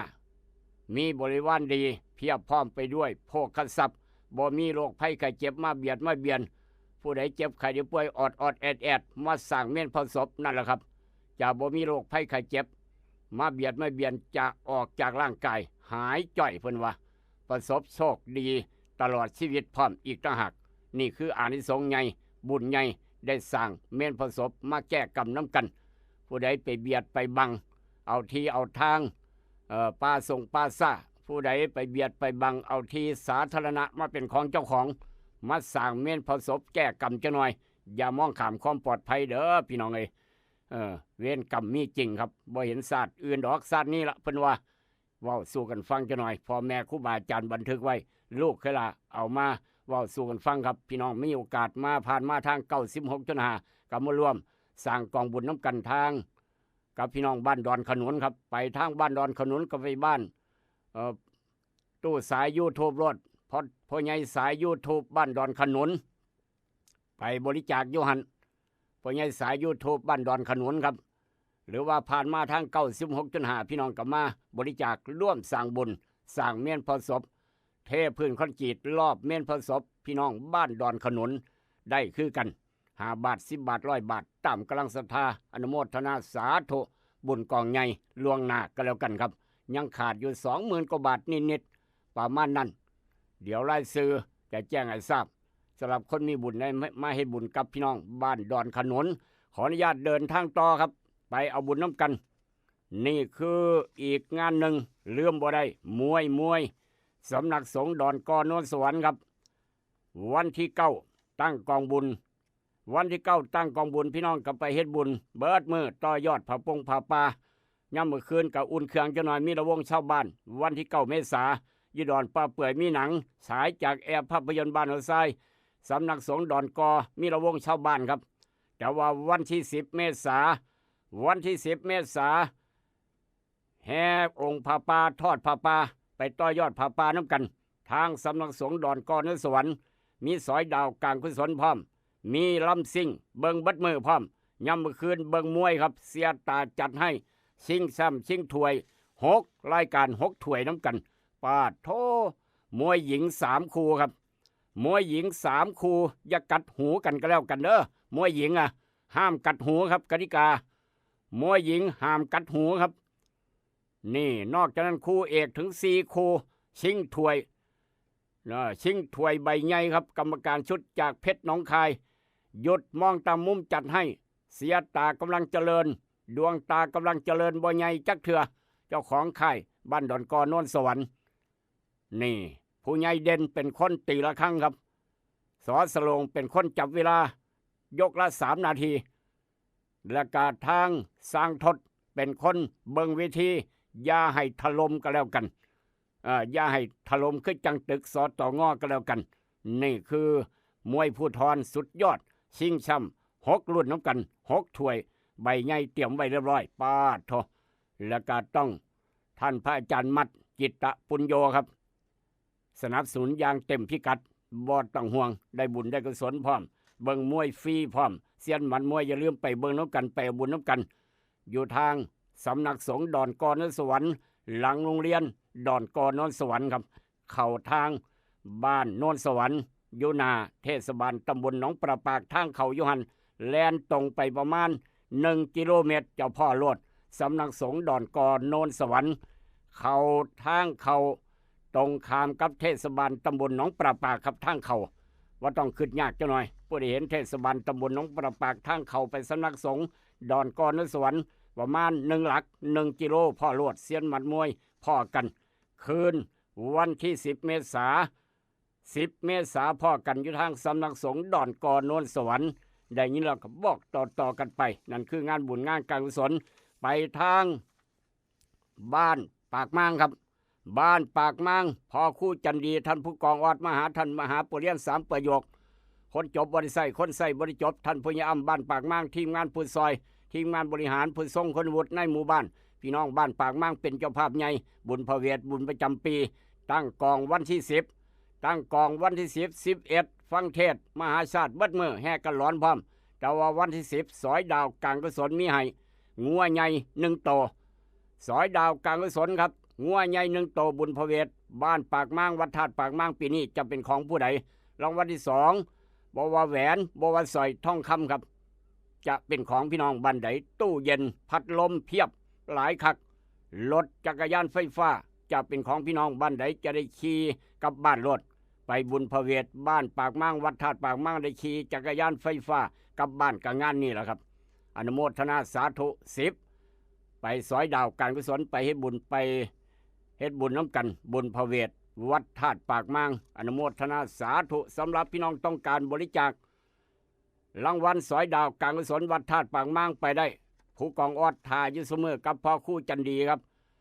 ทาอยู่เสมอท่านมหาปุเรียนสัมปโยคถ่ายภาพอย่างเดียวส่งมาหาลูกขลาจะหู้จักไล่ซื้อนี่คือเฮ็ดบุญพระเวททางวัดธาตุปากม้างกลับมาทางบ้านเสียววันที่10คือกันครับวันที่10เฮ็ดบุญเบิดมือจับรางวัล สอยดาวจากโรงเรียนประถมบ้านเสียวพอสุเมธ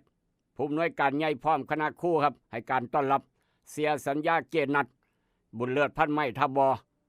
บุญเลิศพันไม้ทางบ้านเสียวนี่คนดูแลยกขอนไม้ยกขอนใหญ่ๆครับมาทางดอนมาเฮ็ดบุญทางดอนป้าเปื่อยตลอดเกนัดเสียสัญญาซึ่งเป็นมักกะท่ายกโรงเรียนประถมบ้านเสียวแจ้งข่าวบุญมาครับวันที่10ไปต่อยอดผาป่าน้ำกันไปเอาบุญน้ำกันไปแข่งกีฬาน้ำกันล่ารางวัลสอยดาวการผาป่าการศึกษาน้ำกันทางโรงเรียนบ้านเสียวงัว2โตจะเป็นของพี่น้องบ้านใดถ้าพี่น้องบ่ได้งัวครับบ่ได้รางวัลงัวจะได้รางวัลเตียงไม้ไผ่แบกกลับบ้านรวดเตียงไม้ไผ่ใส่นั่งซุ่มแซวกันเตียงไม้ไผ่ขนาดใหญ่ครับจะได้แบกเตียงไม้ไผ่กลับบ้านนี่คือรางวัลสอยดาวการศึกษาเพื่อการศึกษาทางโรงเรียนประถมบ้านเสียวผู้ใหญ่สกาย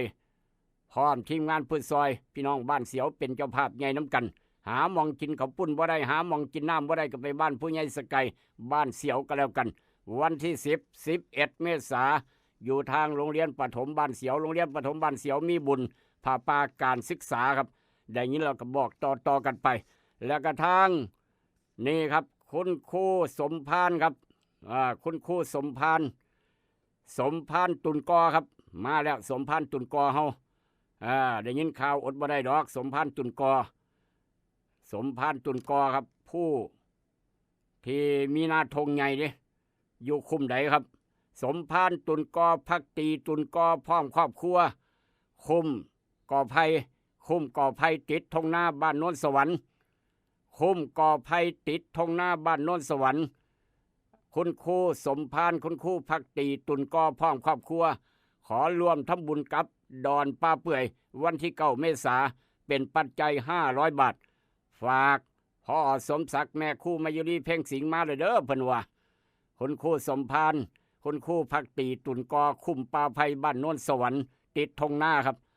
เรามักเฮ็ดให้เฮ็ดหน้าแล้วก็เลยเอาบ้านติดทงหน้าไว้ก่อนอากาศเย็นสวยๆบรรยากาศดีทำเลสวยอยู่แล้วเฮ็ดบุญกับดอนกอเฮ็ดบุญกับ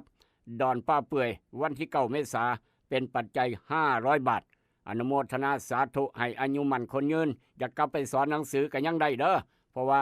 ร่างกายแข็งแรงออกกำลังกายเสมอคุณครูสมพานคุณครูพักตีตุนกอพร้อมครอบครัวพร้อมลูกพร้อมหลานปรารถนาสิ่งใดให้ได้สมดังมโนนึกอนุโมทนาสาธุเทวดาฟ้าดินยมพบาลก็ยังเจงใจนี่คือครอบครัว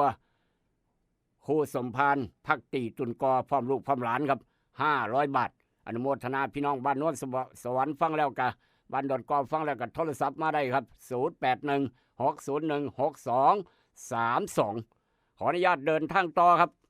ถ้าพี่น้องมีข่าวแจ้งมาได้ตลอด0816016232นำบ่ไหลไฟบนสว่างหนทางบ่ดีหรือว่าไปพ่ออุบัติเหตุเพศภัยแจ้งมาได้ครับ0816016232ด้วยความปรารถนาดีกับสายด่วนคปพ1186สายด่วนคปพ1186มีปัญหาเกี่ยวกับการประกันภัยปรึกษาได้กับสายด่วนคปพ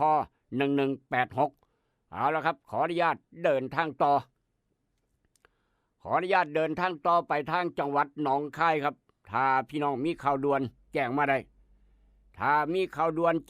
ครับ0816016232ผู้ได้เห็นกวางตัวผู้พี่น้องบ้านคุ้มคำครับผู้ได้เห็นกวางมีเขาตัวผู้ตัวเดียวไปยืนกินหญ้าหรือว่าไปยืนเศร้าไม่แห้งเศร้าห้ามอยู่ป่าใดป่ายางป่าบักนัด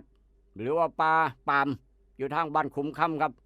ทางบ้านหมอคุ้มคำบ้านหนองตุงผู้ได้เห็นแจ้งด่วนคาดว่าอยู่แถวนั้นแหละครับบ่หนีไปไกลกวางตัวนี้บ่หนีไปไกลครับหาทางกลับบ้านบ่พอแจ้งมาเจ้าหน้าที่พนักงานเพิ่นจะไปรับกลับขึ้นมา0816016232ครับพี่น้องแจ้งมาสายหนึ่งแล้วเมื่อวานเห็นกวางยางน้ำก้นกันซอบลาบไปทางสวนป่ามบ้านคุ้มคำว่าซั่นว่าแต่ว่ากลับมา2 ตัวเหลืออีกตัวนึงครับมีเขาตัวผู้ใดเห็นแจ้งด่วนขอบคุณเป็นอย่างสูงขอบคุณล่วงหน้าก็แล้วกัน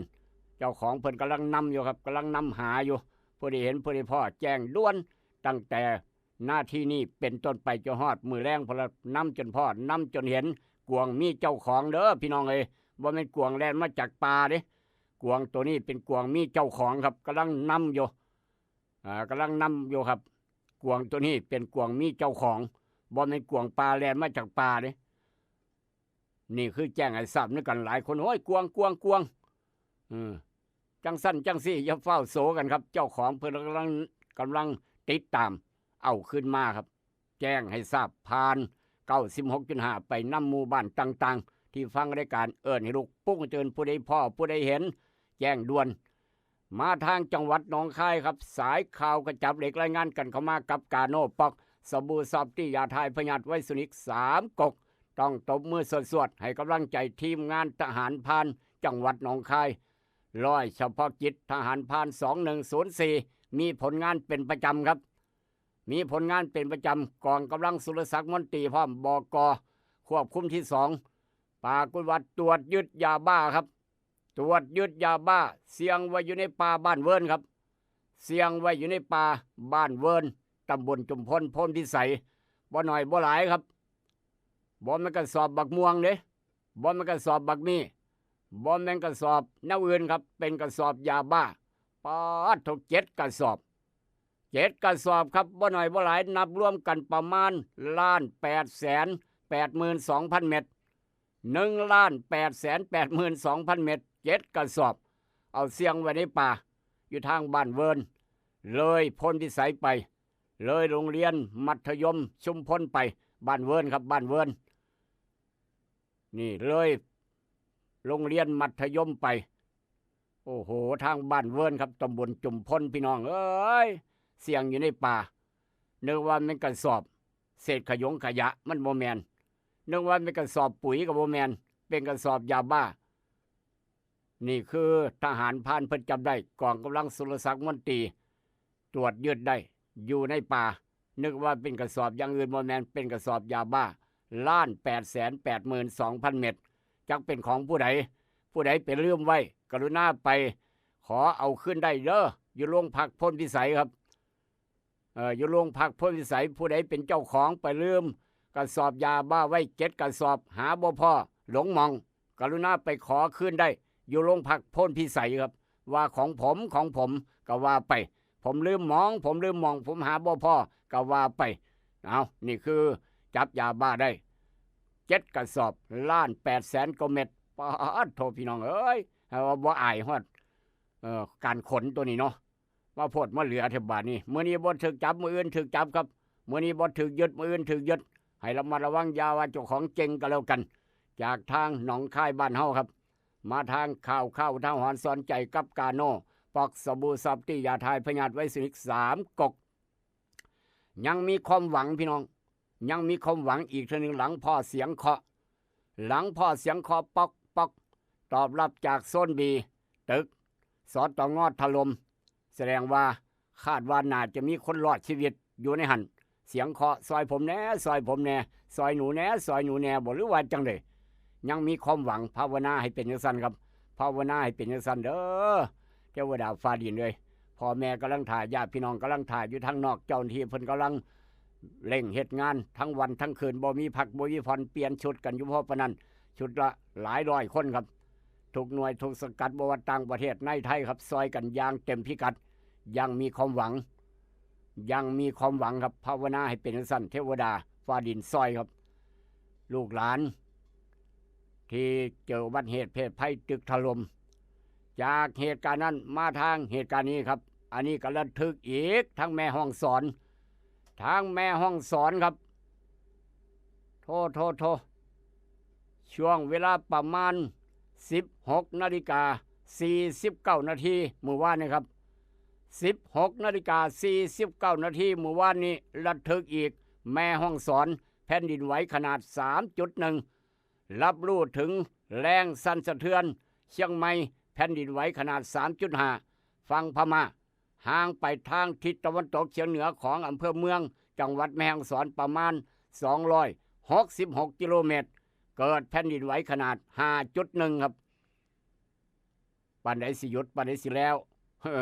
อย่าสั่นดูหลายแม่นางธรณีก็ได้เนาะอย่าสั่นดูหลายครับลูกหลานย่านเด้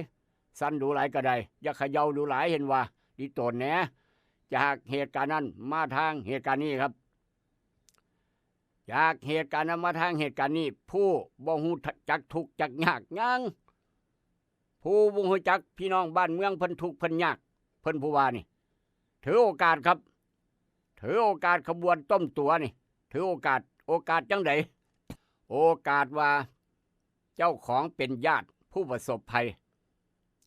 เป็นนั่งแจ้งเจ้าหน้าที่อย่างดีพุ่นเด้เป็นนั่งแจ้งเจ้าหน้าที่ครับถือว่าเป็นญาติหนูเป็นญาติผมเป็นญาติผู้ประสบภัยพุ่นว่านี่ขบวนการต้มตัวหลอกลวงต่างๆขึ้นได้ขึ้นดีจังมันจังได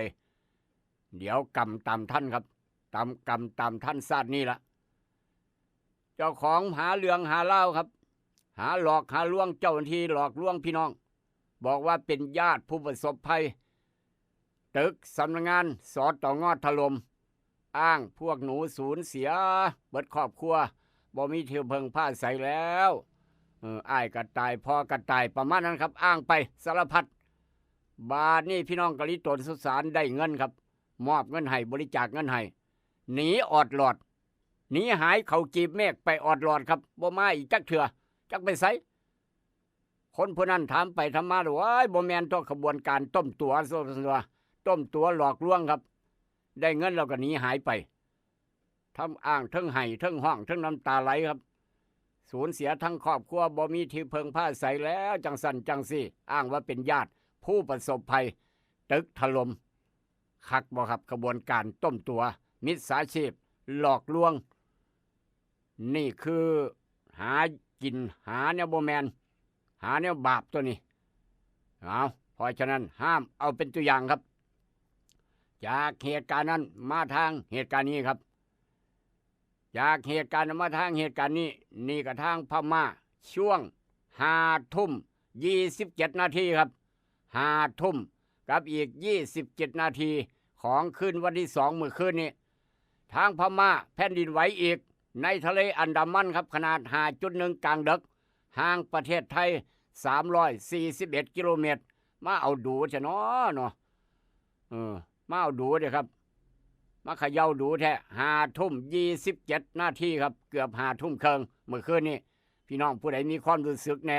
โอ้ยนอนหลับแล้วละบ่ฮู้จักดอกว่าซั่นว่านี่คือกองเฝ้าระมัดระวังแผ่นดินไหวมีรายงานเหตุการณ์แผ่นดินไหวในประเทศพม่าห่างจากประเทศไทย341 กิโลเมตรครับขนาด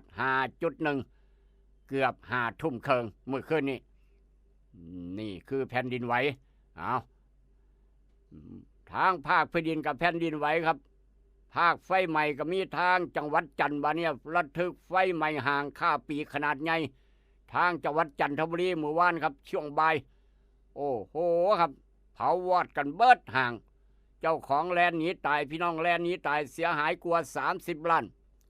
ไฟกำไมครับไฟกำไมห่างตึกกัดถล่มโอ้จังยังเป็นหยังประเทศไทยครับพี่น้องอย่าชะล่าใจอย่าตกใจตั้งจิตให้แน่ตั้งจิตให้มั่นก็แล้วกันอาศัยธรรมะอาศัยบุญครับเฮ็ดบุญหลายวันนี้ต้องทำบุญวันนี้ต้องทำบุญพี่น้องอย่ามองข้ามคำว่าการเฮ็ดบุญครับบุญกองใหญ่กองน้อยเฮ็ดเบิดอยู่ได้เพราะคนบุญเพิ่นว่าคนมีบุญจะอยู่ได้คนบ่มีบุญจะอยู่ยากลำบากนี่ขนาดไฟใหม่ตึกกัดถล่มคนหาคนก็ยังบ่เห็นบ่พอไฟก็ยังมาใหม่อีกทั้งจังหวัดจันทร์ห่างขนาดใหญ่แลนหนีตายกันจ้าละวันครับวอดเบิดเจ้าของก็หนีตายลูกค้าก็หนีตายคนก็หนีตายเสียหายกว่า30 ล้านทางจังหวัดจันทร์ระทึกขวัญมื้อวานนี่ครับเป็นข่าวเอามาเว้าสู่กันฟังครับเอามาเว้าสู่กันฟังต้องฉีดน้ำพ่มอยู่ตลอดควันโกบอยู่นี่เป็นข่าวครับทางจังหวัดจันทบุรีจากทางจังหวัดจันทร์ไฟไหม้ห่างขายปีกขายทรงขนาดใหญ่ครับอันนี้ก็ขับรถขับลานี่แหละครับด้วยความเป็นห่วงจากสายด่วนคปพ1186สายด่วนคปพ1186เป็นห่วงพี่น้องเป็นลมบ้าหมูบ้านเฮาอีสานบ้านเฮาเอิ้นว่าลมบ้าหมูภาษาแพทย์เอิ้นว่าลมชักภาษาแพทย์เอิ้นว่าลมชักครับภาษาบ้านเฮาเอิ้นว่าลมบ้าหมูเป็นลมบ้าหมูชักกระตุกกำเริบขับรถไปผู้เดียวครับขับรถไปผู้เดียววูบสลบขาพวงมาลัยขณะรถกำลังแล่นจากอุดรไปโคราชข ขณะรถกำลังแล่นจากเมืองอุดรไปโคราชขับรถไปผู้เดียวล้มบ้าหมูสักกำเริบโอ้ยวูบสักบับข้างกันไตกันแข็งบาดเนี่ยเว้ากับบ่ได้มือกับควบคุมรถบ่ได้พวงมาลัยครับควบคุมบ่ได้เกือบบ่ได้เจอหน้าลูกผมเกือบตายรถไปต่ำรถไปต่ำต้นไม้ไปต่ำเสาโทรศัพท์ไว้ครับค่อยอยู่โอ้ยเกือบตายผมบ่เอาอีกแล้วผมบ่ขับอีกแล้วนี่แหละครับลูกขลาก็เลยบอกพี่น้องว่าผู้ใดมีโรคประจำตัวโรคลมชักอย่าขับรถโดยเด็ดขาดแล้วก็อย่าขับรถให้คนอื่นขับให้นั่งไปน้ำได้แต่ว่าอย่าไปขับอันตรายครับโรคลมชักจะเกิดย่ำใดเกิดตอนใดบ่มีหูจักปานโลกแผ่นดินไหวครับจักสิเกิดย่ำใดจักสิไหวย่ำใดบ่หูจักโรคลมชักคือกันประมาณนั้นอย่ามองข้ามความปลอดภัยเด้อพี่น้องด้วยความเคารพสำหรับคนเป็นโรคลมชักอย่าประมาทชีวิตและทรัพย์สินอย่าขับรถไปผู้เดียวและครอบครัวก็อย่าให้คนเป็นโรคลมชักขับรถโดยเด็ดขาดบ่ว่ามอเตอร์ไซค์บ่ว่ารถใหญ่ครับแม้กระทั่งจักรยานขนาดย่างซื่อก็ยังควบคุมเจ้าของบ่ได้ย้อนเป็นลมชักบาดสิเป็นข้างกระไตแข็งมามือเก่งมืองอไปรถพี่น้องเลยจังยังเป็นหยังกัดฮอดลิ้นเจ้าของครับนี่ลมชักเป็นสั้นนี้อันตรายครับจากเหตุการณ์มาทางเหตุการณ์นี้ครับจากเหตุการณ์มาทางเหตุการณ์นี้อันนี้อยู่ในวัดบ่อยากเว้าจักหน่อยเขาว่าอยู่ในวัดผู้ข่าก็บ่อยากเห็นพร้อมบ่อยากเห็นบ่อยากเว้าครับแต่ว่าจำเป็นต้องเว้าพระอยู่ในวัดพระหนุ่มครับเราบ่เฮ็ดหยังบิณฑบาตมาแล้วสันทหารแล้วก็ไปผู้ละนั่งอยู่กุฏิเจ้าของผู้ละหลังจากบิณฑบาตยามมื้อเช้าบิณฑบาตก็ตื่นสวยครับตื่นสวยบิณฑบาตยามเกือบบ่ทันน้ำมูจะละเมอแล้วก็ตื่นสวยพร้อมฉันภัตตาหารพร้อมเฝ้ากลับกุฏิไปนอนไปนั่งท่าไผครับนั่งท่าคนไปซื้อขายหยังบัดนี้แล้วขายน้ำอัดลมบ่แล้วขายหยังแล้วขายขนมขายบักมี่ขายบักม่วงบ่ครับขายยาบ้าพี่น้องพระรูปนี้ขายยาบ้าครับเป็นพระหนุ่มขายยาบ้าอยู่ในกุฏิเข้าไปเบิ่งของกลางหลวงพี่ขายเองครับขายเสมอวัยรุ่นเขามาขึ้นหลายแท้ลูกหลานเขาวัดขี่มอไซค์ไปจวดไปนาทีละ2 คัน 3 คันแล้วก็ปึ๊บปั๊บขี่จวดออกมาขี่จวดออกไปอยู่เบิดมือแต่ละมือฮอดยามมื้อคืนครับที่นั่นได้หลวงพี่ขายยาบ้าถูกตำรวจไปจอบครับตำรวจไปจอบไปแนมพลท้ายจ่าเอเลยครับจับได้ของกลางเต็มตึงปฏิเสธว่าได้นาจืดจรอถูกจับศึกแล้วก็ส่งดำเนินคดีหลวงพี่ขายยาบ้าใส่กุฏิที่พี่น้องสร้างให้ขายยาบ้าครับเหตุการณ์นี้เกิดทางบ้านใดเมืองใดโคราชปากซองทางโคราชปากซองพี่น้องเอ้ย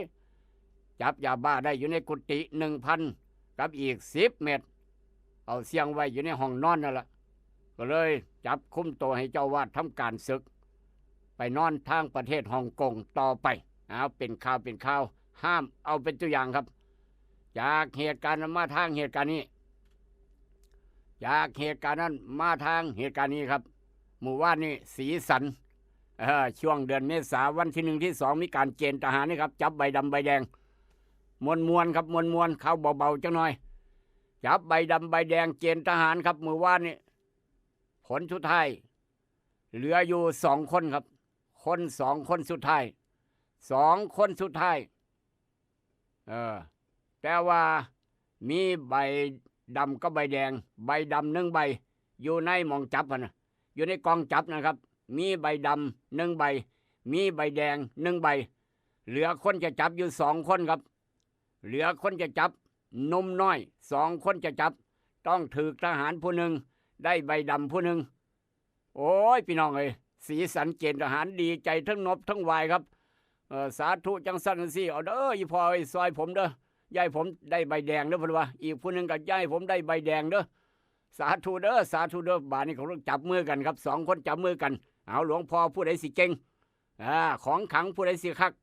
ห้อยของใครคักของเจ้าก็แล้วกันเจ้าเตรียมเอาใบแดงรวดโอ้ยโตนั่นล่ะสิเอาใบแดงเพิ่นว่า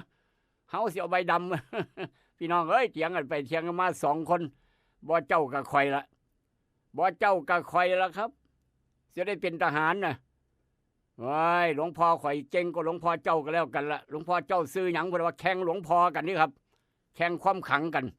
ผลท้ายทางศัสดีเจ้าหน้าที่เพิ่นได้เวลาแล้วนะครับตบมือเป็นกำลังใจ2 หนุ่มน้อยแน่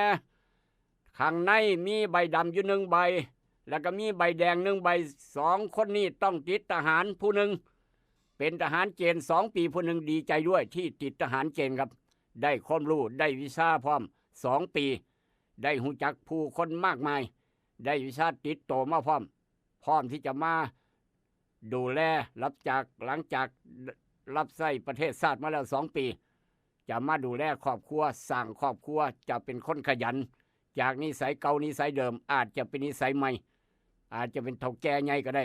ย้อนได้วิชาความรู้จากการเป็นทหารมาใช้ในชีวิตประจำวันครับนี่คือผลประโยชน์ที่จะได้รับอาจจะมีงานเฮ็ดดีๆก็ได้ผู้ใดจะไปหูจักแต่ปานนั้นก็ยังบ่อยากเป็นครับแต่ปานนั้นก็ยังบ่อยากเป็นก็เลยแข่งวีซ่ากันหลวงพ่อดีหลวงพ่อเด่นรุ่นไปรุ่นมาจับตบมือสวดผลปรากฏว่าครับจับปั๊บเท่านั้นละ2 คนที่ท้ายได้ใบดำ1 คนได้ใบแดง1 คนครับคนที่ได้ใบดำดีใจคักเห็นบ่หลวงพ่อเฮาดีก็หลวงพ่อโตเดินแก้บนครับย่างแก้บน30 กิโลเมตรกลับบ้านดีใจคักดีใจแน่หลวงพ่อช่วยด้วยหลวงพ่อช่วยด้วยนี่คือบรรยากาศคัดเลือกทหารกองเกินอยู่ทางตากฟ้าอำเภอตากฟ้าจังหวัดนครสวรรค์เมื่อวานนี่ครับเต็มไปด้วยความรุนระทึกทั้งไห้ทั้งห้องทั้งน้ำตาทั้งดีใจแบบครบสูตรแบบครบวงจรโอ้โหครับ118 คนต้องจับใบดำ88 ใบใบแดง30 ใบหมายความว่าติดทหาร30 คนบ่ติดทหาร88 คนครับจาก118 คน2 คนในท้ายบ่เจ้ากับข่อยเลยจะได้เป็นทหารว่าแน่นอนครับคนได้ใบดำย่างแก้บน30 กิโลเมตรเหตุการณ์นี้เกิดอยู่ทางอำเภอตากฟ้าจังหวัดนครสวรรค์เอามาเว้าเป็นอุ่นเครื่องให้สำหรับลูกหลานจะได้ไปจับใบดำใบแดงครับอันนี้ไปจังไดมาจังไดน้องบาทนี่เนาะอีพ่อเอ้ยอยากเป็นหัวหน้าคนครับอยากเป็นสอทอย่อมาจากหยังครับบ่เป็น10 โทเด้อนี่สอทย่อมาจากสมาชิกสภาเทศบาลครับผู้สมัครสอทสมาชิกสภาเทศบาลไปหาเสียงเมาเหล้าบัดเนี่ยไปหาเสียงน้ำพี่น้องน้ำมูน้ำพวกเมาเหล้ากลับบ้านเสมอตั้งแต่เมื่อสมัครปรากฏว่าเมาเหล้าสอทผู้สมัครสอทเมาเหล้าขับรถกลับบ้านไปตำอีกคันอื่นย่อมมือขึ้นขี่รถกลับบ้านย่อมไปหาเสียงครับ5 คันรวดมือขึ้นช่วยตั้งแต่หัวปีจะน้ออีพอไปตำก้นรถคันอื่นคนรถขึ้นไปตำอีกคันหนึ่ง5 คันรวดครับศาลสั่งจำคุก4 เดือนศาลสั่งจำคุก4 เดือนผู้สมัครสอทครับแต่ว่าฝ่ายผู้สมัครสอทบอกว่าผมขออุทธรณ์แหน่ขอโตอุทธรณ์ขอไปหาเสียงสกอนค่อยมาว่ากันว่าซั่นว่าขอไปหาเสียงสกอนค่อยมาว่ากันคำว่าผู้นำสอทผู้สมัครสอทต้องเป็นตัวอย่างต้องเป็นตัวอย่างที่ดีนี่ต้องเป็นตัวอย่างที่ดีครับอยากเป็นหัวหน้าอยากเป็นสอทต้องเป็นตัวอย่างที่ดีกับไทยบ้านเกี่ยวกับพี่กับน้องต้องเป็นคนหู้ผู้ดีเด้อต้องเปลี่ยนนิสัยครับเคยกินเหล้าเศร้าเหล้าแรงเมาเหล้ากลับบ้านเสมอต้องอย่าเมาครับอย่าเมาเพราะว่าเป็นผู้นำคนอยากเป็นผู้นำคนอย่าเมากลับบ้านอย่าขับรถเร็วเข้าบ้านอย่าขับรถไปตำผู้นั้นผู้นี้ก็แล้วกันนี่ครับเมาเหล้าตำยับ5 คันรวดศาลสั่งจำคุก4 เดือนยังอุทธรณ์ขออุทธรณ์ครับขอประกันตัวไปหาเสียงสกอนเพิ่นว่าเหตุการณ์นี้เกิดอยู่สายบ้านเฮาเจ้าข่อยห้ามเอาเป็นตัวอย่างโดยเด็ดขาดครับทางอำเภอบึง3,000 จังหวัดเพชรบูรณ์เมืองมะขามหวานครับโทพี่น้องเอ้ยโพดเหลือให้ผมออกไปหาเสียงสกอนดอกค่อยจะกลับมาติดคุกเพิ่นว่าให้ผมออกไปหาเสียงสกอนขออุทธรณ์แน่ผมค่อยจะกลับมาติดคุกประมาณนั้นศาลสั่งจำคุก4 เดือนครับบ่รอลงอาญาอีกต่างหากจังสี่ก็มีคือกัน สอทอว่าที่สอทอทางบ้านเฮาทุกหม่องทุกบอนที่สมัครสอทอห้ามเอาเป็นตัวอย่างห้ามเอาเป็นตัวอย่างครับจากเหตุการณ์นั้นมาทางเหตุการณ์นี้หลานน้อย9 ปี9 ขวบครับย่างเล่นตามถนนเจอระเบิดน้ำถนนหยิบขึ้นมาเบิ่งว้ายตูมสนั่นหวันไหวระเบิดใส่เจ้าของครับตายคอรอเจอแล้ว5 ลูกเหตุการณ์นี้เกิดทางบ้านใดเมืองใดจังหวัดพิจิตรครับเป็นข่าวราคาทองคำบอกไปหนามาหลังยังซ้ำเก่าหมู่บ้านราคาหมากปาล์ม5 บาท 96 ตังค์ราคายางพาราครับราคายางพารายังซ้ำเก่าบ่ขึ้นบ่ลงซอกับมือว่านนะครับนี่ดีใจกับพี่น้องคนสวนยางอย่าลืมนาโนพัดกับบิ๊กซันพยากรณ์อากาศภาคอีสานบ้านเฮามีเมฆบางส่วนอุณหภูมิต่ำสุด18-22 องศาสูงสุด31-36 องศาลมตะวันออกความเร็ว10-25 กิโลเมตรต่อชั่วโมงครับของดีไม่น้อยก่อนจากกัน